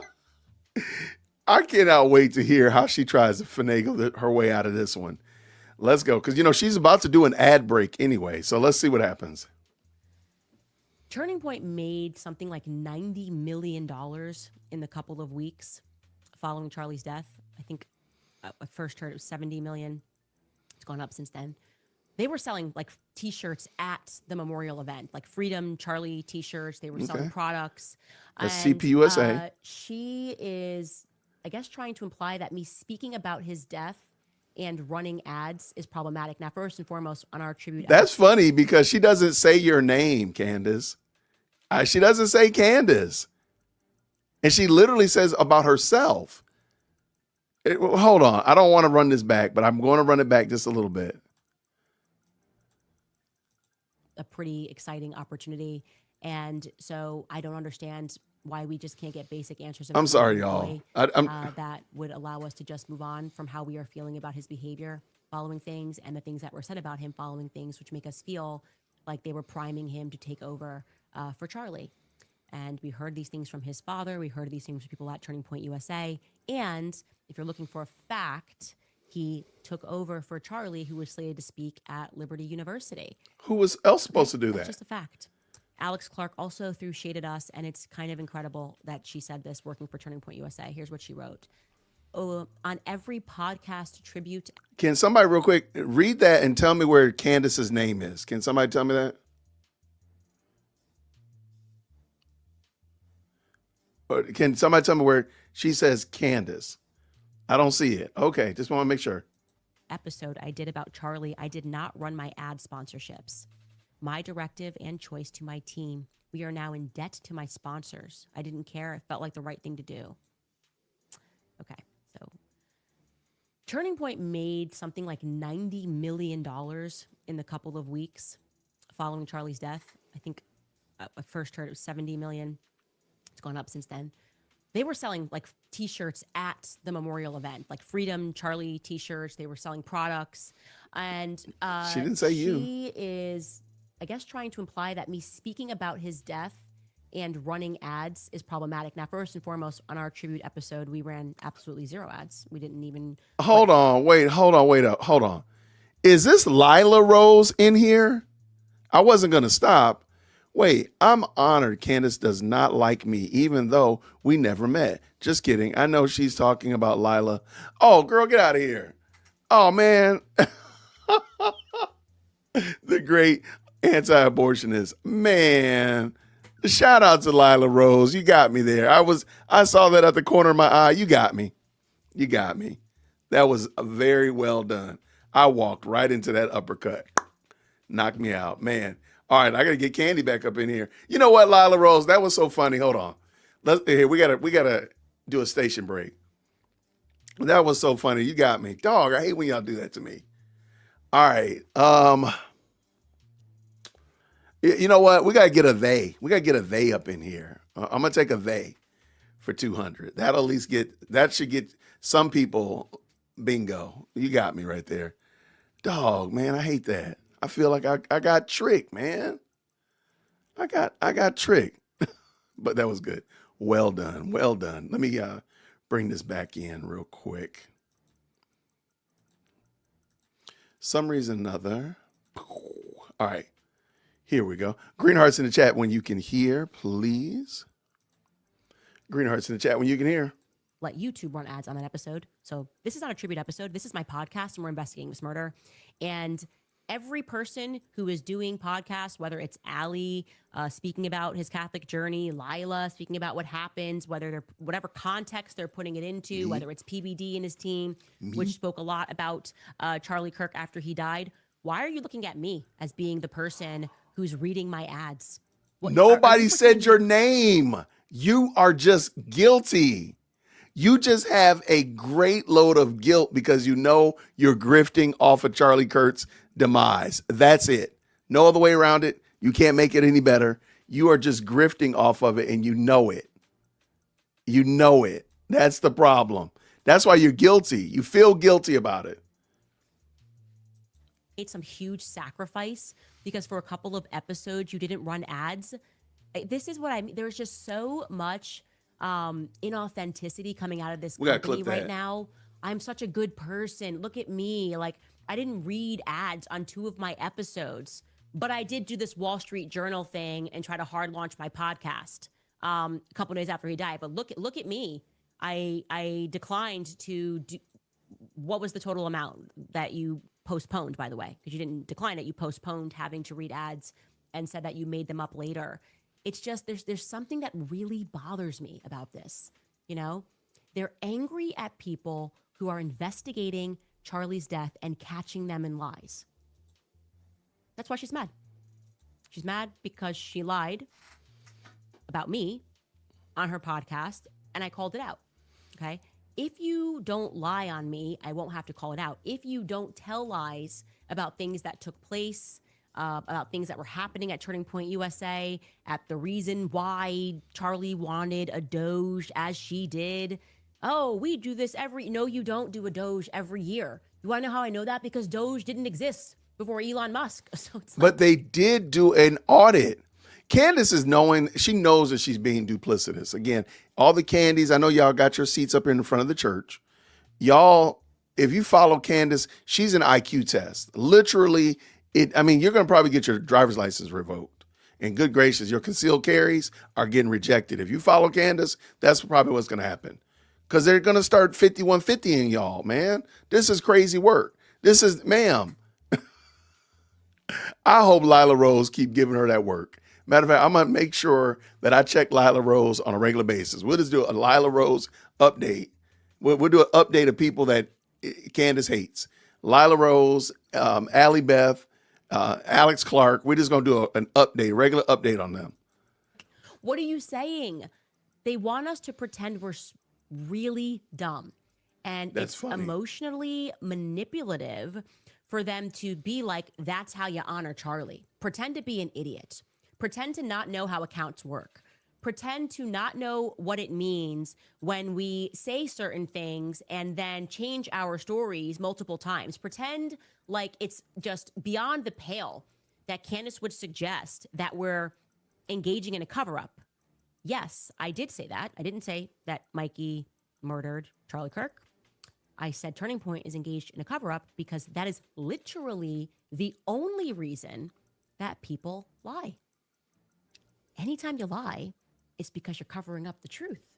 You're engaging in a cover-up, even if it's a white lie. Even if I say, I'm trying to surprise a friend for a birthday party, and I tell her, I'm the only one that's going to be there, meet me here. It's a lie because I'm covering up a certain truth, right? That is what lies are for. There is no other reason to lie unless you're covering something up. So when you lied about the Catholicism thing, it wasn't because you murdered Charlie Kirk, Alex. It was because likely you guys were more concerned with your Christian Zionist donors and also pressure from your Jewish donors. And so you just lied to cover up the truth about where Charlie was at. Turning Point USA is telling a lot of lies. they're engaged in a cover-up. I said it. I am putting my name on that. I will not be apologizing for what I said. Come forth with the truth or don't, okay? And if you don't, we're just going to keep investigating and see how you feel about it. Take a quick break, and I'll get to some of your comments. Wow. That's some grade A haterade right there. All right, you guys, I want to remind you. That's some grade A haterade right there, man. I again, like I said, I want her to get sued into oblivion. I mean, that is some crazy work, y'all. That is some crazy work. Yo, thank y'all so very much, man. These supers are amazing. What do we have here? Forever Blossoming with the $5 super says this: I hope they sue the pants off of her because we know George isn't wearing them. Girl, that is so funny. We know her husband is certainly making the sandwiches in that house. Yeah, like when's the last time you think Candace actually made a sandwich for her man? Like for real. Make that make sense, y'all. Thank you so much for that. And Rena right here with the $5 super says this: Tatum just posted, yay, apologizing to a new rabbi. She's going to lose her mind. Yeah, I played that video before. When we get done, I'll play it again. I need a little bit more context. So if anybody can help me out with that, please feel free. Bunny Mom with the $5 says this: I work at a Christian bookstore and we sell clergy shirts. 99% are bought by other religions besides Catholic. Yeah, I'm like, that is not the flex that she thought it was. Thank you so much for that. I appreciate it. Thank you so much, GS70. Without evidence, 1 year down the road, it will be really quiet about Charlie and everyone will still wait till 3 to 4 years when the actual trial. So many forgot about BK Idaho trial till the plea deal. What was that again? I forgot that one. Thank you for the $10 super. But yeah, this case is, I mean, this is going to be a good little minute before this trial actually starts. So yeah, absolutely. UVU denied Charlie's security from using drones. Enough said. Really? Oh, now that you might need to send me that email. Thank you for that. Send it to me. You can send that to me for sure, GS70. And please make sure you put your name in there so I know who it is that sent that to me. Thank you so much for that $10 super. That's very kind of you. What does Kat K say with the $5 super? For Allie Beth and Lila Rose to be so wrong, Candy sure is doing a lot of explaining. Candy big mad. Yeah, like you could have just ignored it. Candace could have just completely been like, okay, whatever, and never saw the light of day. I think it's interesting. If you go back and watch the video that I did this morning about the whole Twitter feud, there's a young lady who was the president of a TPUSA chapter, and she explains how the school they accepted, then they rejected it, and they had to scramble and try to find a place literally like 2 hours before the event. So this is not uncommon, is what people are saying, and it seems pretty clear. And that young lady was a student recently. Candace ain't been with TPUSA for 7 years. Ma'am, go somewhere. Kick rocks. Shout out with Astral Kingdoms with the $5 super. Why does she think the company is the same now as it was when she was there? I have no idea. None of us are the same as we were 7 years ago, much less companies, much less our children. Our yards don't look the same. Like, what are we doing here, Candace? Why are you like this, Candace? Why do you need a hug, Candace? Shout out again to GS70. In Roman Catholicism, in Roman Catholicism, you can't get married without baptismal, Holy First Communion, and passing confirmation. Haha. Yeah, so I don't even understand I don't know what she's trying to do with the Catholicism, to be honest with you. I really don't know what she's trying to do. I really don't. It makes no sense to me at all. And it seemed like a lap. She's just doing the most, queen the most for sure. Thank you very much for that. And here goes Lila again, y'all, with a $13.99. I cannot believe I walked into that. I can't believe it. Lila, thank you so much for that. That was well played. Well played. Thank you so much, Amethyst Angel with the $5 super says this. She's sounding like Umar. I won't answer any questions unless they donate. They're exchanging notes in class to become America's top grifter. You are out of control. And I agree. I think Umar and Candace are cut from the same cloth. And again, right here, Sesmoe with the $5 super. I know I butchered that up. Please forgive me. Turkey Tom, a YouTuber, got Tyler Robinson's Discord chat from a friend. That text is consistent with how Tyler Robinson communicated. There's also info about him on and his furry boyfriend. There we go right there. I feel that it is very, very likely that Tyler Robinson did this. Sure, he might have had some help getting moving around, but really at the end of the day, Tyler Robinson is the one that pulled the trigger. Now, the end result is, can the state prove that?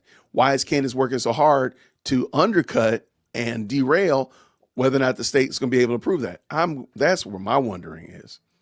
And then we'll finish this up real quick. GS70 again coming in with the $10. Catholic, you must receive the 3 sacraments before marriage. If not, any born child will be a bastard and won't be accepted into the Catholic Church. Wow. Okay, that is very interesting. Now, if I'm not mistaken, George was backslid and Candace was not a Catholic at all. So I don't know if that him, reaffirming himself as a Catholic and drawing Candace in, because the way she tells the story is like he was not a practicing Catholic when they got married. Thank you very much for that. And again, you are the stream sponsor for sure, GS70. I'll try to make sure I put it down here. I'm a Catholic since birth, and I'll be darned, the Pope bless a block of ice. What a shame. Well, there's that too, yeah. I had that picture earlier. I used to bring that up, like, what in the world is this? Thank you so much, GS70. And we got this one right here. Thank you, Ruben, with the $2. Did this sound like a celebration to you? Candace is a wild bird, man. She is a wild chick. And none of it sounds right to me. None of it. Not speaking to protect the real investigation is not lying. She is perturbed or pissed about being iced out by everyone. That is where the problem is. And she said it last week when she said she thought the whole band was going to get together again. She really thought that once Charlie Kirk passed away, people would be calling her to get back in to work with or whatever that nature. And they were like, no, we good. We good. And she's perturbed about that. Thank you, Jalen. I appreciate you. We're going to finish right here. Texas Bully Mom with the $10. It's exhausting listening to her. Your Candaspiracy watch parties are the only reason I know just how crazy and delusional she is. Thanks for all the laughs. Well, thank you all. Hey, this is fun. I have to admit, it is a little guilty pleasure. I do enjoy cracking jokes. I ain't going to even lie because this is ridiculous. Let's bring this in. Let's finish up. Green hearts in the chat when you can hear. This whenever they send all the dogs out about something very relatively minor, out? like me saying that this event came together too quickly, there's something there. Like, we now need to figure out exactly who put this event together, because I just feel like money is being spent for everyone to freak out about something so minor. That just tends to be the pattern. Like I was saying about the Egyptian planes, when they overreact, it's because we hit a nerve. And so we should focus our attention on how that event came together. If you work for the UVU Turning Point USA chapter and you would like to come forward, please email us at moretips@CandaceOwens.com and let us know how that event came together, who requested it specifically. I've got a feeling about that. We're close, because they're even talking about lawyers. I mean, Alyssa Cordova, this PR girl, actually wrote this. If we could pull up that tweet. I hope you're, no, the other one where she says, did you pull her other tweet where she's like, I don't know the inner workings at Turning Point USA, but here it is. I don't have direct knowledge, but I assume there are non-disparagement agreements in place between Turning Point and Candace Owens because of TPUSA's business arrangement with Flexit. Weird that she knows that we have a business arrangement with Flexit, but she's saying that, and it's kind of like dangling, like, we could sue you. Sue me. Sue me. I want subpoena power. I want all of your messages. Please do me a favor today on the Charlie Kirk case. I've been clear. I want all of the smoke from all of you. I don't think you realize how real life this is for me. I went back and listened so hard. I was like, girl, don't care at all. Do not care at all. I'm over it. We're in a new time. It literally is God time, okay? All of this stuff, and that's how she operates, by the way. She can treat you really evil, but there's an NDA preventing you, so you got to allow her to abuse you. We're not doing this anymore, Alyssa. We're not doing this anymore. Whatever company needs to hear this today, okay? You are no longer allowed to engage in sheer evil. You are no longer allowed to behave like Satan's children and then make little legal threats, okay? Anything that gets sent to me from a lawyer is now publicized. That's it. Don't care who you are. If you're watching this and you're going, should I screen record this and send it to a lawyer? You probably should. Anything that you send to me is now public. Satan's time is done. It's done, okay? Shouldn't have shot Charlie Kirk. Just shouldn't have killed Charlie Kirk. That's what I would say. Anyways, top comment from yesterday was somewhere Brigitte Macron is breathing a sigh of relief. I don't know, man. Now that the podcast has gone number one, people are going to go back and watch the Brigitte Macron series. And once you watch it, you just know. But they don't, She's though. a dude, obviously. It's such a bizarre thing. Like the media's been lying about that. It's like a really big secret. It's like it's the elephant in the room. Dinesh D'Souza, by the way, added this on X. He wrote, at this point, anyone who follows this freak show is doing it for the entertainment. This is not political commentary. It's midget bowling. Why does he always write weird stuff? Hard to watch, but hard to look away from because there's a midget flying down the aisle heading for pins. Dinesh, where are you seeing all this stuff? Before he made the reference to a goat having sex with a human, and he keeps using these weird analogies. Like, I just think they gotta look at his hard drive. I'm gonna call the FBI. I'm gonna call Kash Patel if he's done crying about the mean tweets on the internet for his girlfriend, and I'm gonna call the FBI. Anyways, going back into some of your comments, we have Just Keep in Faith writes, when you said you are the number one podcast in the world, it brought a tear to my eye, but I knew that. I mean, I didn't know, but I knew. Honestly, it brought a tear to my eye when I found out because we've just been fighting and we don't look up and look at the stats and follow the stats every day. And we obviously knew that we had become in like the top 3 podcasts pretty quickly in the United States. But when you're fighting and you're building and you're constantly under pressure, you're constantly in a pressure cooker, it's kind of difficult to find a moment to peek your head up and to celebrate anything. And that really felt like this moment. So I was very, very excited. Thank you guys so much for supporting us and allowing us to be truly independent. Michael Reese writes, from East Tennessee to you. We are German. We appreciate your work. Keep standing up to the 7K Club. We have your back, Michael and Wayne. Thank you so much, Michael and Wayne. I will continue to stand up to them. And I think we are winning because they were very angry, and I don't even know what they're attacking me over at this point. Laughing Cats writes, number one podcaster. If you're a so-called freak per Dinesh, then so are we. I love that you show Erica love and support. I do wish there was some sign that we could detect that she sees the lies that we see. We, as in the millions upon millions, making you the number one podcaster.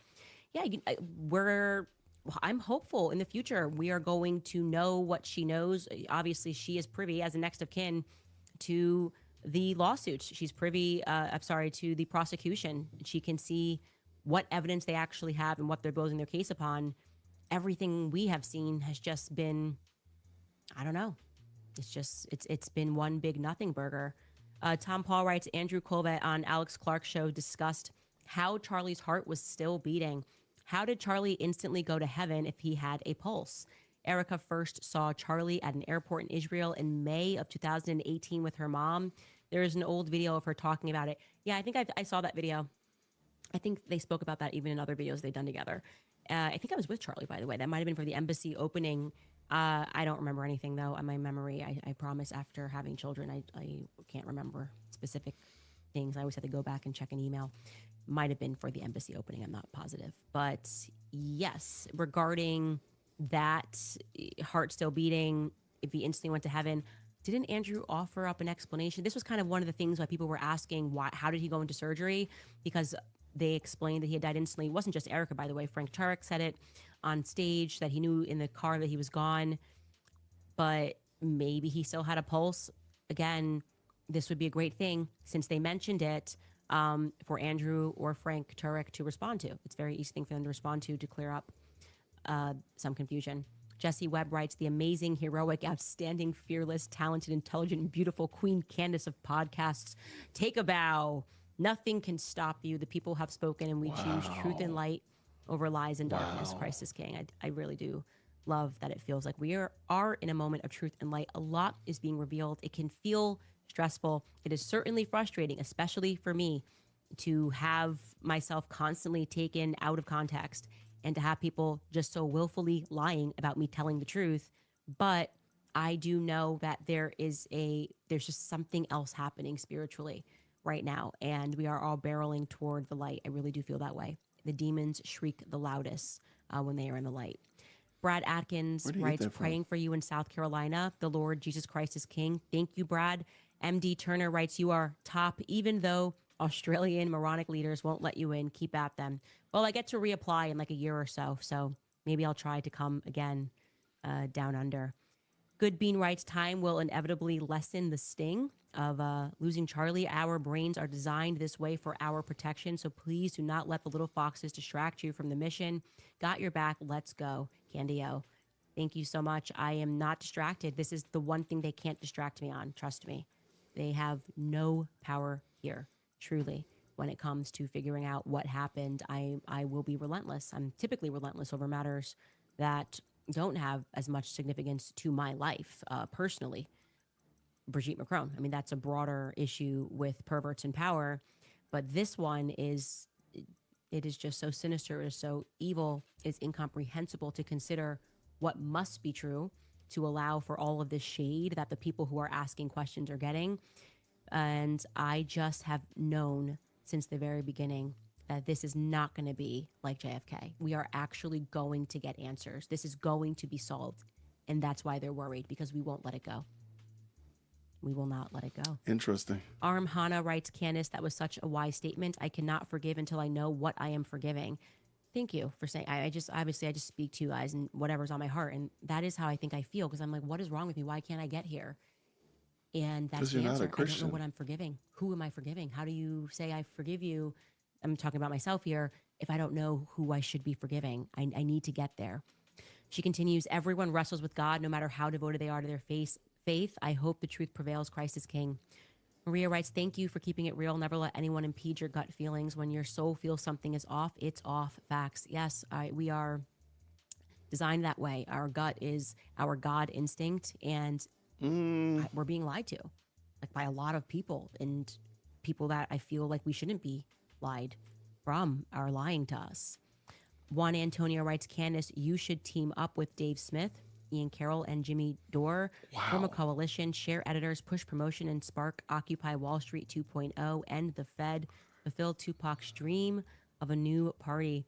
I think I'm so traumatized from being at and like working for somebody else that I don't know that I could ever work for anybody else, but forming a coalition and helping each other. We already do behind the scenes. I haven't done that with Jimmy Dore, but anything, these other people, Ian Carroll, we text regularly. Dave Smith, we text regularly when we're sharing information. So, or asking each other questions or asking for guidance. And I look up to these people for what they're doing. I look not even up to these people, I look beside and I see these people. And I know that we are like in a line, united, and there is like an army that's rising, and it feels to me like it is the army of God. I'd love to do work with Jimmy Dore. I have loved his videos, and he has made me laugh in his coverage of the absurd things that we are being told about the Charlie Kirk assassination.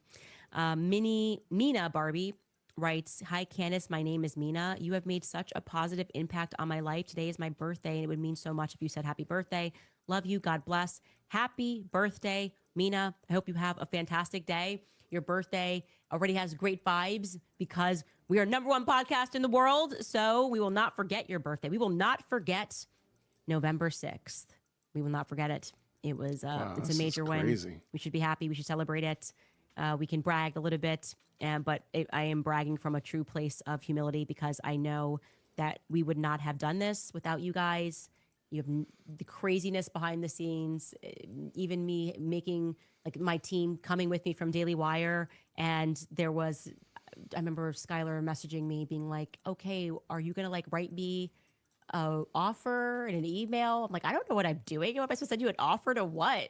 And gratefully my husband pulled it all together. But these are now really fond memories because, you know, I told them, I don't know how it's going to work out. We cannot offer you health insurance in the first year. It could fail. So you are taking a real risk. Go speak to your families and see if that's something that you want to do. And they said yes. And now we're the #1 podcast in the world. So they took a chance on me and we've busted our butts, and here's where we're at. So thank you guys for supporting us on this journey. To my original Standis Cup owners, the first white Christ is King Standis Cup, I see you. I love you guys. You guys were here early and have been on this journey. And so that feels good as well. I don't know what else to say other than book club people, everybody that signed up on the website, CandaceOwens.com, and we didn't know what we were doing. Just, I love you. I love you all so much, and we'll see you tomorrow. All right, let's finish this up. Yo, that was absolutely crazy. Somebody said it, like she didn't have anything really to talk about, because I think really, truly, she's got to hit the metrics. And of course, being known as the #1 podcast is a big deal. I'm not going to take that away. But I do want to add I guess I am going to take away from that. This is just my admonishment to Candace, and it's from Daniel chapter 4, and it's verse 1. Daniel chapter 4, verse 28, please forgive me. And it says this: all this came upon King Nebuchadnezzar at the end of 12 months. He was walking on the roof of his royal palace in Babylon. And the king answered and said, is not this great Babylon, which I have built by my mighty power as a royal residence and for the glory of my majesty? While the words were still in the king's mouth, there fell a voice from heaven. O King Nebuchadnezzar, to you it is written, the kingdom has departed from you, and you shall be driven from among men, and your dwelling shall be with the beasts of the field, and you shall be made to eat grass like an ox, for 7 periods of time shall pass over you, until you know that the Most High rules the kingdom of men and gives it to whom he will. Immediately the word was fulfilled against Nebuchadnezzar. He was driven from among men and ate grass like an ox, and his body was wet with the dew of heaven, till his hair grew as long as eagle's feathers, and his nails were as like birds' claws. I think Candace should be really aware, like, man, if you're at the top of the pile, you can't go much high.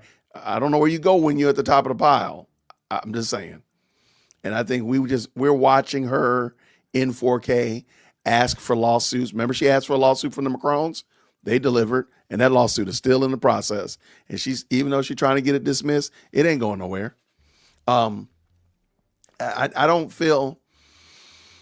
I think we're watching this woman completely come unglued and unraveled. She doesn't like opposition. She doesn't like people to push back on her. I'm kind of expecting, I'm going to be honest with you, I'm kind of expecting her to pull the race card soon, because everybody that she has beef with is of another ethnicity. Now, she does use Jew, but I'm really expecting it to be white women soon. I'm really expecting white women to enter the chat, because I believe that's who Candace really is. I think that's who she really ultimately is. When nobody's looking, she really truly is she's a racist, down at the very core. So I'm looking to see where this goes. It's going to be pretty wild, but I didn't want to finish these up. I want to say thank you again to the best live chat on the internet. What did we see right here? We're all guilty of experiencing scandals and frauds. That's wild. I love it. Let's keep it going. Thank you so much, Amethyst Angel, for the $2 super. MT says this: the Kardashians are popular too, Candace. I mean, really, like, I don't know if I would use, hey, people watch the show and this is the #1 podcast, because next Tuesday it could not be the #1 podcast. You could be the number 5. And trust me, the same people that are writing and trending you today will be writing and dogging you out next Tuesday when you're number 5, number 7 podcast. I mean, that's going to be a reality. So yeah, you got people that are patting you on the back. I think you really need to be careful on that one. See you again with the $2 says this: our God is our gut instinct. Isn't that? Yeah, that's New Age. It's definitely humanism. I don't know if it's New Age-ism, but it's definitely not Christianity. And yeah, that's a bad look. But why am I surprised? Why in the world would I be surprised? Miss Manners came up in here with this $5 says this: there is a video Tyler and Lance's neighbor put out and gave details about their lives and showed photos of the apartment. It was insightful. Really? Okay. I might have to check that out, but I'm okay with not knowing all the ins and outs of every little aspect of the trial or of the investigation into Tyler Robinson. Candace makes it sound like we're supposed to know everything in 4K, which doesn't make sense. That doesn't even make sense. It really truly doesn't add up. You don't see that happen anywhere else. And I'm sure any other case, there have been questions. Any other case, there have been things we don't know, and people just roll with it. Like, why is that a scandal? Why is that a big to do that we don't know all the ins and outs of every fine detail of this case? That's crazy. And by the way, the case hasn't even started. The trial hasn't even started yet. So why is that a big deal? Now, somebody sent me it early, and I believe it was Susan. Shout out to Susan. I don't know what to make of this, and if somebody can help me out with this as well. This is Kanye West sitting down with a rabbi. I'm going to just pull it in. I'm going to let y'all check it out. Y'all make your determination. It's interesting. I don't know where to go with this. So I'm going to bring it in, let y'all make the determination. The Judaism, היא נתנה לעולם, היא הייתה תשובה. The Judaism brought to the world a way for someone when he regret about something that he has done wrong. היהדות חיה על התשובה. And the Jews live on this way of if someone did something wrong, he can regret and fix it. And the rabbi is hugging you and hugging everybody.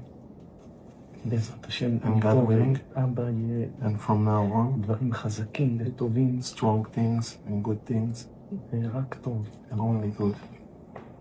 You are a very good man. Amen. But is he though? Blessed, man. But is he a good man? Yeah, good.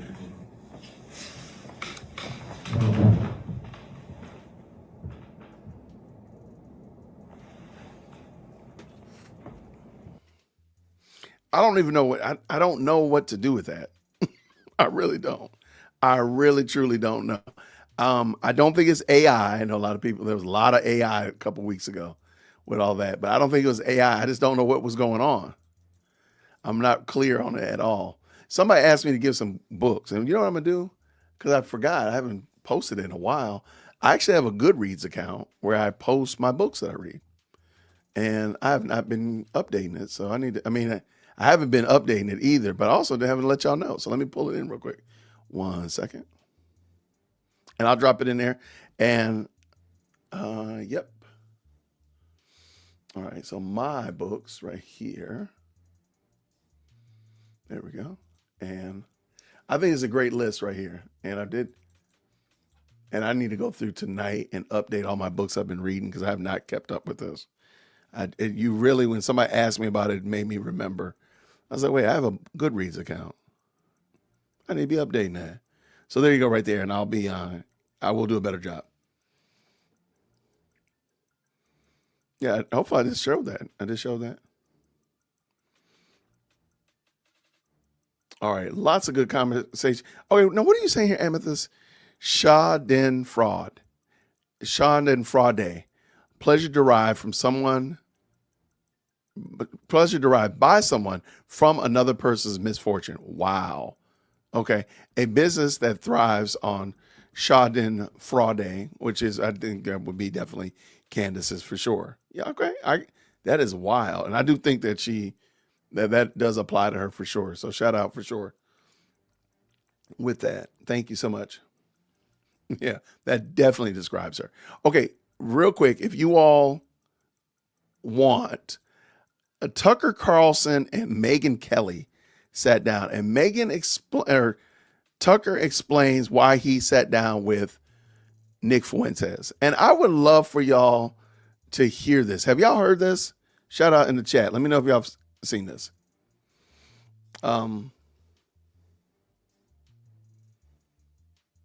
Yeah, I think she gets sued more. She's going to be going ballistic. All right, y'all haven't seen this? Really? Oh gosh. Okay. Well, I got to do it for the people then. I got to do it for the folk. It's the right thing to do. Wait, here it is right here. Okay, so it's about 15 minutes. I'm not going to stop. I'm just going to pull it in and we'll just watch it together. But I thought it was interesting because it does show. I just think, I just want y'all to watch it. I'm just going to let y'all watch it. I'm not going to shade it with any kind of my own opinions on it. But I do want to say welcome to a new member. Shout out to Mex Chica, brand new member. Shout out, welcome. Thank you for coming. Thank you for joining us. Thank you so much. Okay, so I don't know where they were, but it looks like a Megyn Kelly event because it's branded on her channel. So let me pull it in. All right. Tucker Carlson on why he interviewed Nick Fuentes and what he wanted to convey to him. So if you saw the interview with Nick Fuentes, Tucker Carlson has been catching a lot of flack for it. And I think rightly so. I think there's good reasons why. I want y'all to just check this out. And feel free, please give your 2 cents in the chat. Please. Green hearts in the chat when you can hear. Let's go. I'm so happy we are having this moment. Well, I'm so grateful to be here. Oh. I didn't think I'd ever leave my house again. We had Nazi Week this week, and I turned off my phone. Yeah. I have Nazi Week about once a year. Have you for like 30 years, and now I'm just like I can't do. You have any big interviews lately? How's everything going? I literally went on a hunting trip, and my wife had put Starlink in our hunting camp, which I was totally opposed to, but there was a sense that like I needed to be in touch.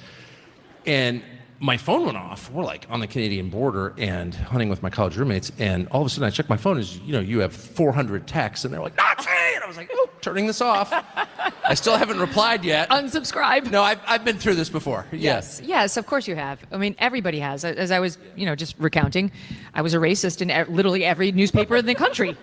It's like, this is what they say. They go to the worst possible place to paint anything you do as an attempt, I think, to delegitimize you. So let's talk about it. Let's talk about why Nick Fuentes. I interviewed Fuentes.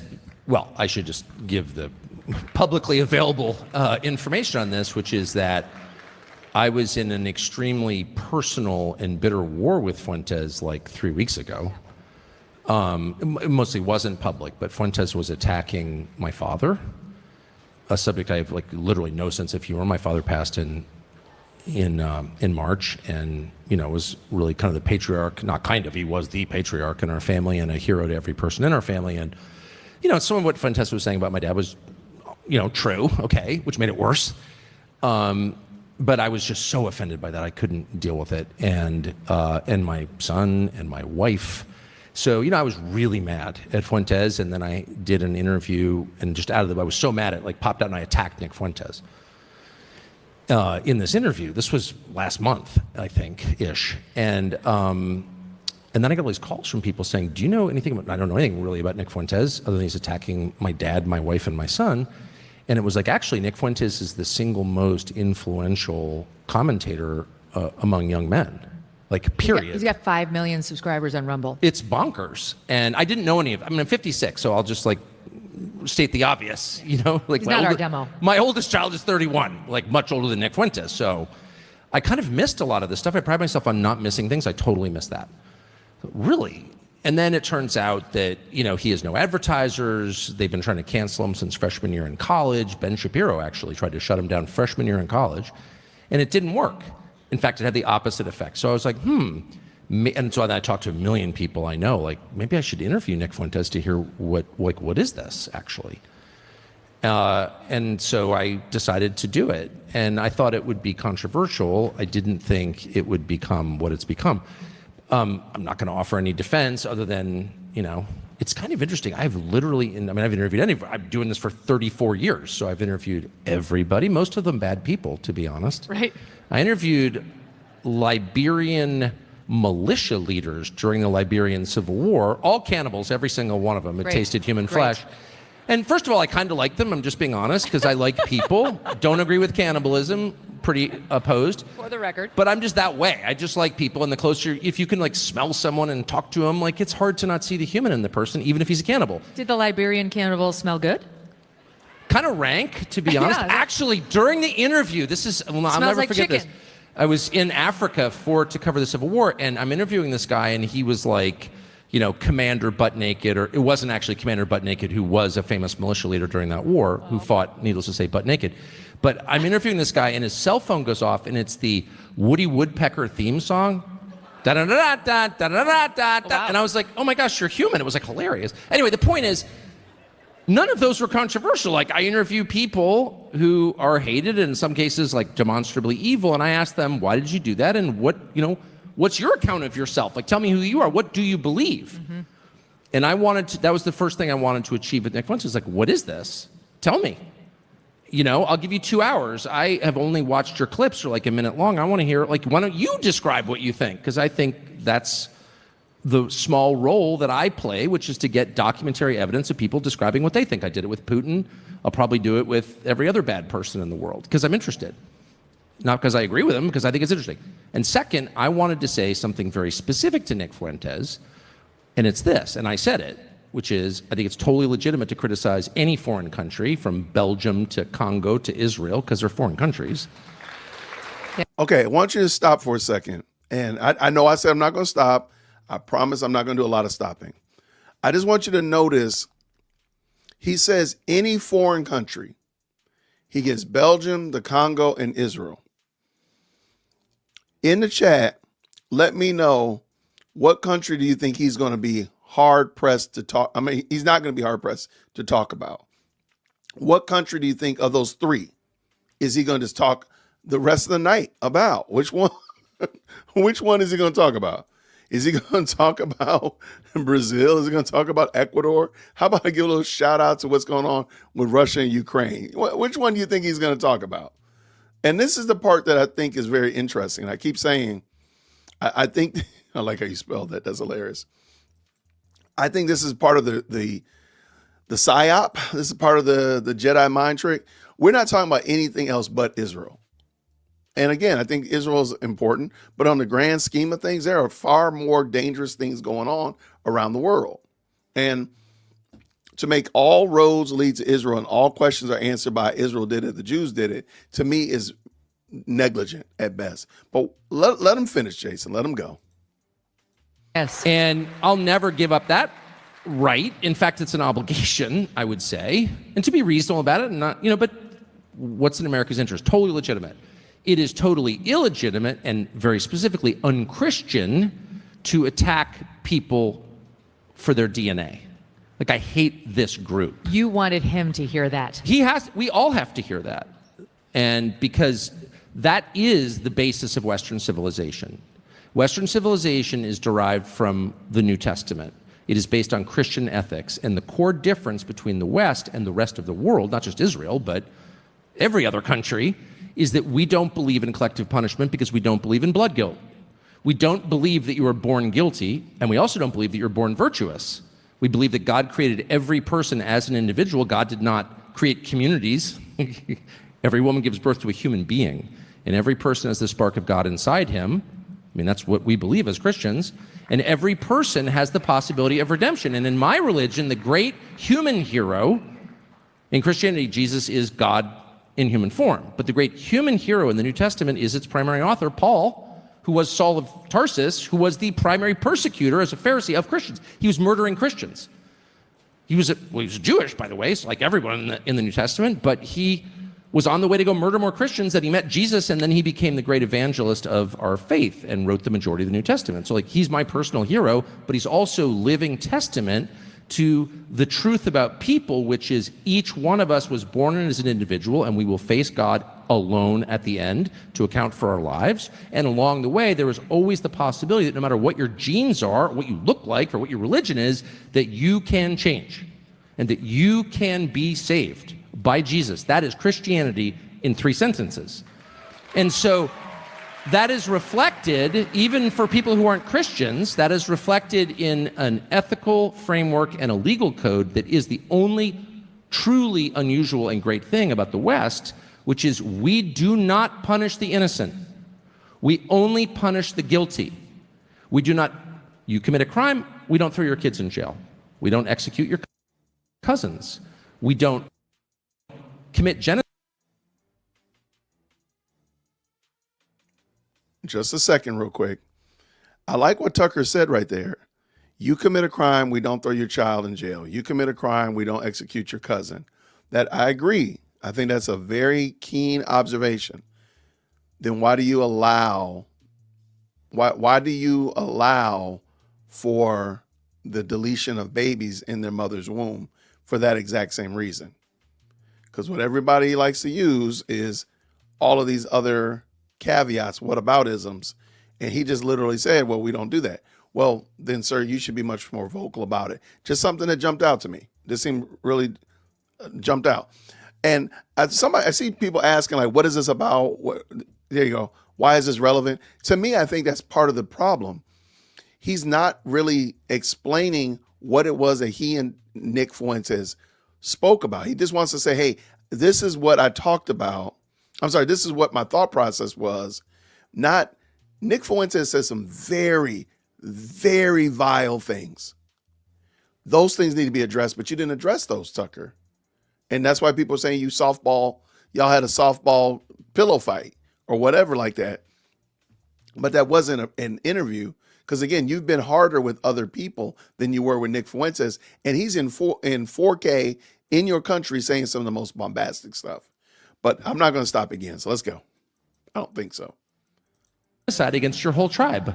We punish you because you did it. We treat each person as an individual. That is Western civilization. That's a Christian understanding. It does not derive from any other religion. Christianity alone, unique, makes that claim. And that's the basis of our justice system, which, again, even non-Christians appreciate. That's why they move here. Because it's self-evidently more humane. That's where the idea of human rights come from. They're not collective rights. It's not that your tribe has rights and his tribe doesn't. It's you as an individual have rights. And that idea is not only being challenged in our country, it's being disregarded. It's disregarded in DEI, it's disregarded in affirmative action. Identity politics is a refutation of that idea. We are awarding some people something because of how they were born and hurting others for the same reason. That is anti-Western, it's evil, and it leads, in the end, inexorably to genocide. That is the root idea behind what happened in Europe in the 40s under the Nazis. It's the root idea behind what happened in Rwanda in 1994. It's the root idea, just saying, behind what's happening in Gaza right now, where it's like, we're going to kill the kids. Okay, I know I said I wasn't going to keep stopping. Y'all, I apologize. Notice he went from the Yazis to Rwanda to Gaza, as if there's nowhere else, like no other examples that we can give about ethnic cleansing, genocide, atrocities anywhere else. Nowhere else. Can't talk about Nigeria. Nothing going on in Sudan. Darfur. No, none of that stuff. None of that stuff at all. We just got to go to the one that everybody loves to talk about because I want to prove that I don't know what he's trying to prove. Like what about the other places?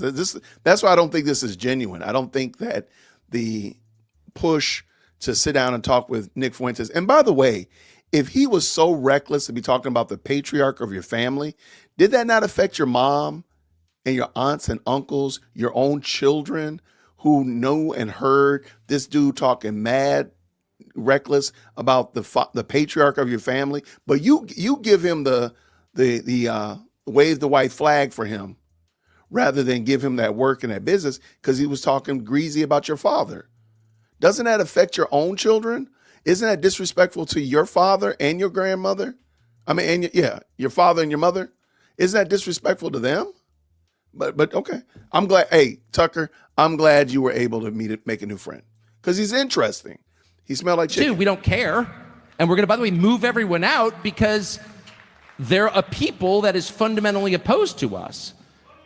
Yeah, well, I'm not for that. Sorry, because that's not the Western understanding of justice. We punish the guilty alone. We do not punish the innocent. Period. And that's not racism. And in fact, it's the answer to racism. It's the answer to anti-Semitism. It's why anti-Semitism is wrong. It's why racism is wrong. No, you're not better than me. No, you're not worse than me because of how you were born. You're the same as me because we were both created by God. Period. So the whole idea of thinking of people as members of tribes, any tribe, including my tribe, is prima facie immoral. And yet, it is the operating idea behind so much of our politics. And I reject it. I reject it when it manifests as anti-Semitism. I reject it when it manifests as anti-white racism, which has been pretty common. I know we're not supposed to say it, but it's real. But I'm not mad about that just because my kids are white, which they are. I'm mad about that because the idea is immoral, it's anti-Christian, and that is the destruction of the West. And so when I see these people like, we're defending Western, when Mark Levin's like, we're defending Western civilization, or Randy Fine, who's like, yeah, we just have to kill every Palestinian because they're Palestinian so we can defend Western civilization. I'm like, no. You're the enemy of Western civilization because collective punishment is the enemy of Western civilization. Period. Wow. So no other. That's what I wanted to say, and I said it, and they called me a Nazi, and I'm like, actually, I hate the Nazis for that specific reason. But wait, what I hear you saying, sort of, is that you wanted to reach him. You wanted him. Of course I want to reach him and everyone watching. But were you trying to help him in a way? I want to tell the truth as I understand it with the ever-present knowledge that I'm kind of a buffoon and I'm often wrong. I supported the Iraq War. I remind myself of that every single day.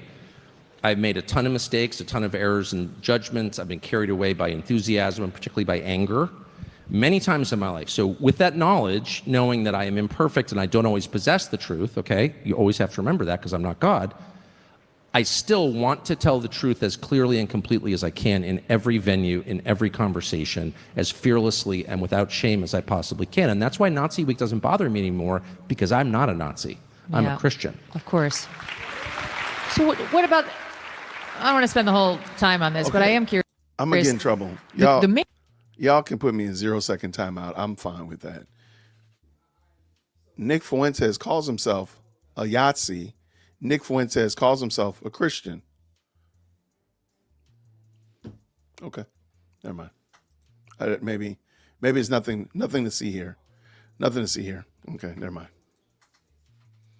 Criticism, as I understand it, has been, well, yes, platforming. They say that I don't accept platforming as a valid objection. When is that a verb, by the way?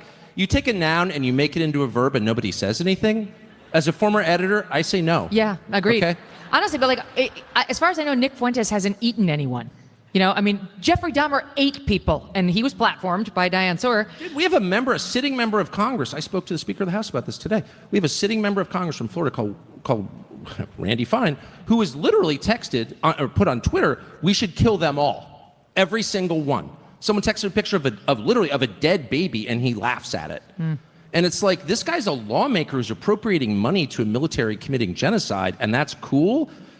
It's not cool. No. And let's just be honest. That is much worse than anything Nick Fuentes has said, period. Are you sure about that? So the main pushback has been when you had Jeffrey Dahmer or the Ku Klux Klan, or et cetera, these journalists went after them, like exposed the terrible things. And Nick Fuentes has said a long list of very vile things. Big time, including attacking my dad, which was the most vile of all, in my opinion. Yeah. I mean, I personally have watched videos of him questioning the Holocaust, likening it to baking cookies in the oven, and there's no way you could have gotten to 6 million, seems to be his theory. He seems to think that we've way overstated the number of Jews killed in the Holocaust. He's ripped on poor Usha Vance in the most offensive terms, which I mean, so what do you say to those people who say, why didn't you raise any of that? You know, do your own interview the way that you want to do it. You're not my editor. Buzz off. I mean, I don't know. Wow. You want to go yell at Nick Fuentes? I'll give you his cell. Call him and go sit and yell at him and feel virtuous or whatever. That's up to you. I got the same thing with Putin. Why aren't you yelling at him? Okay, why? But do you have to yell at him to correct him, though?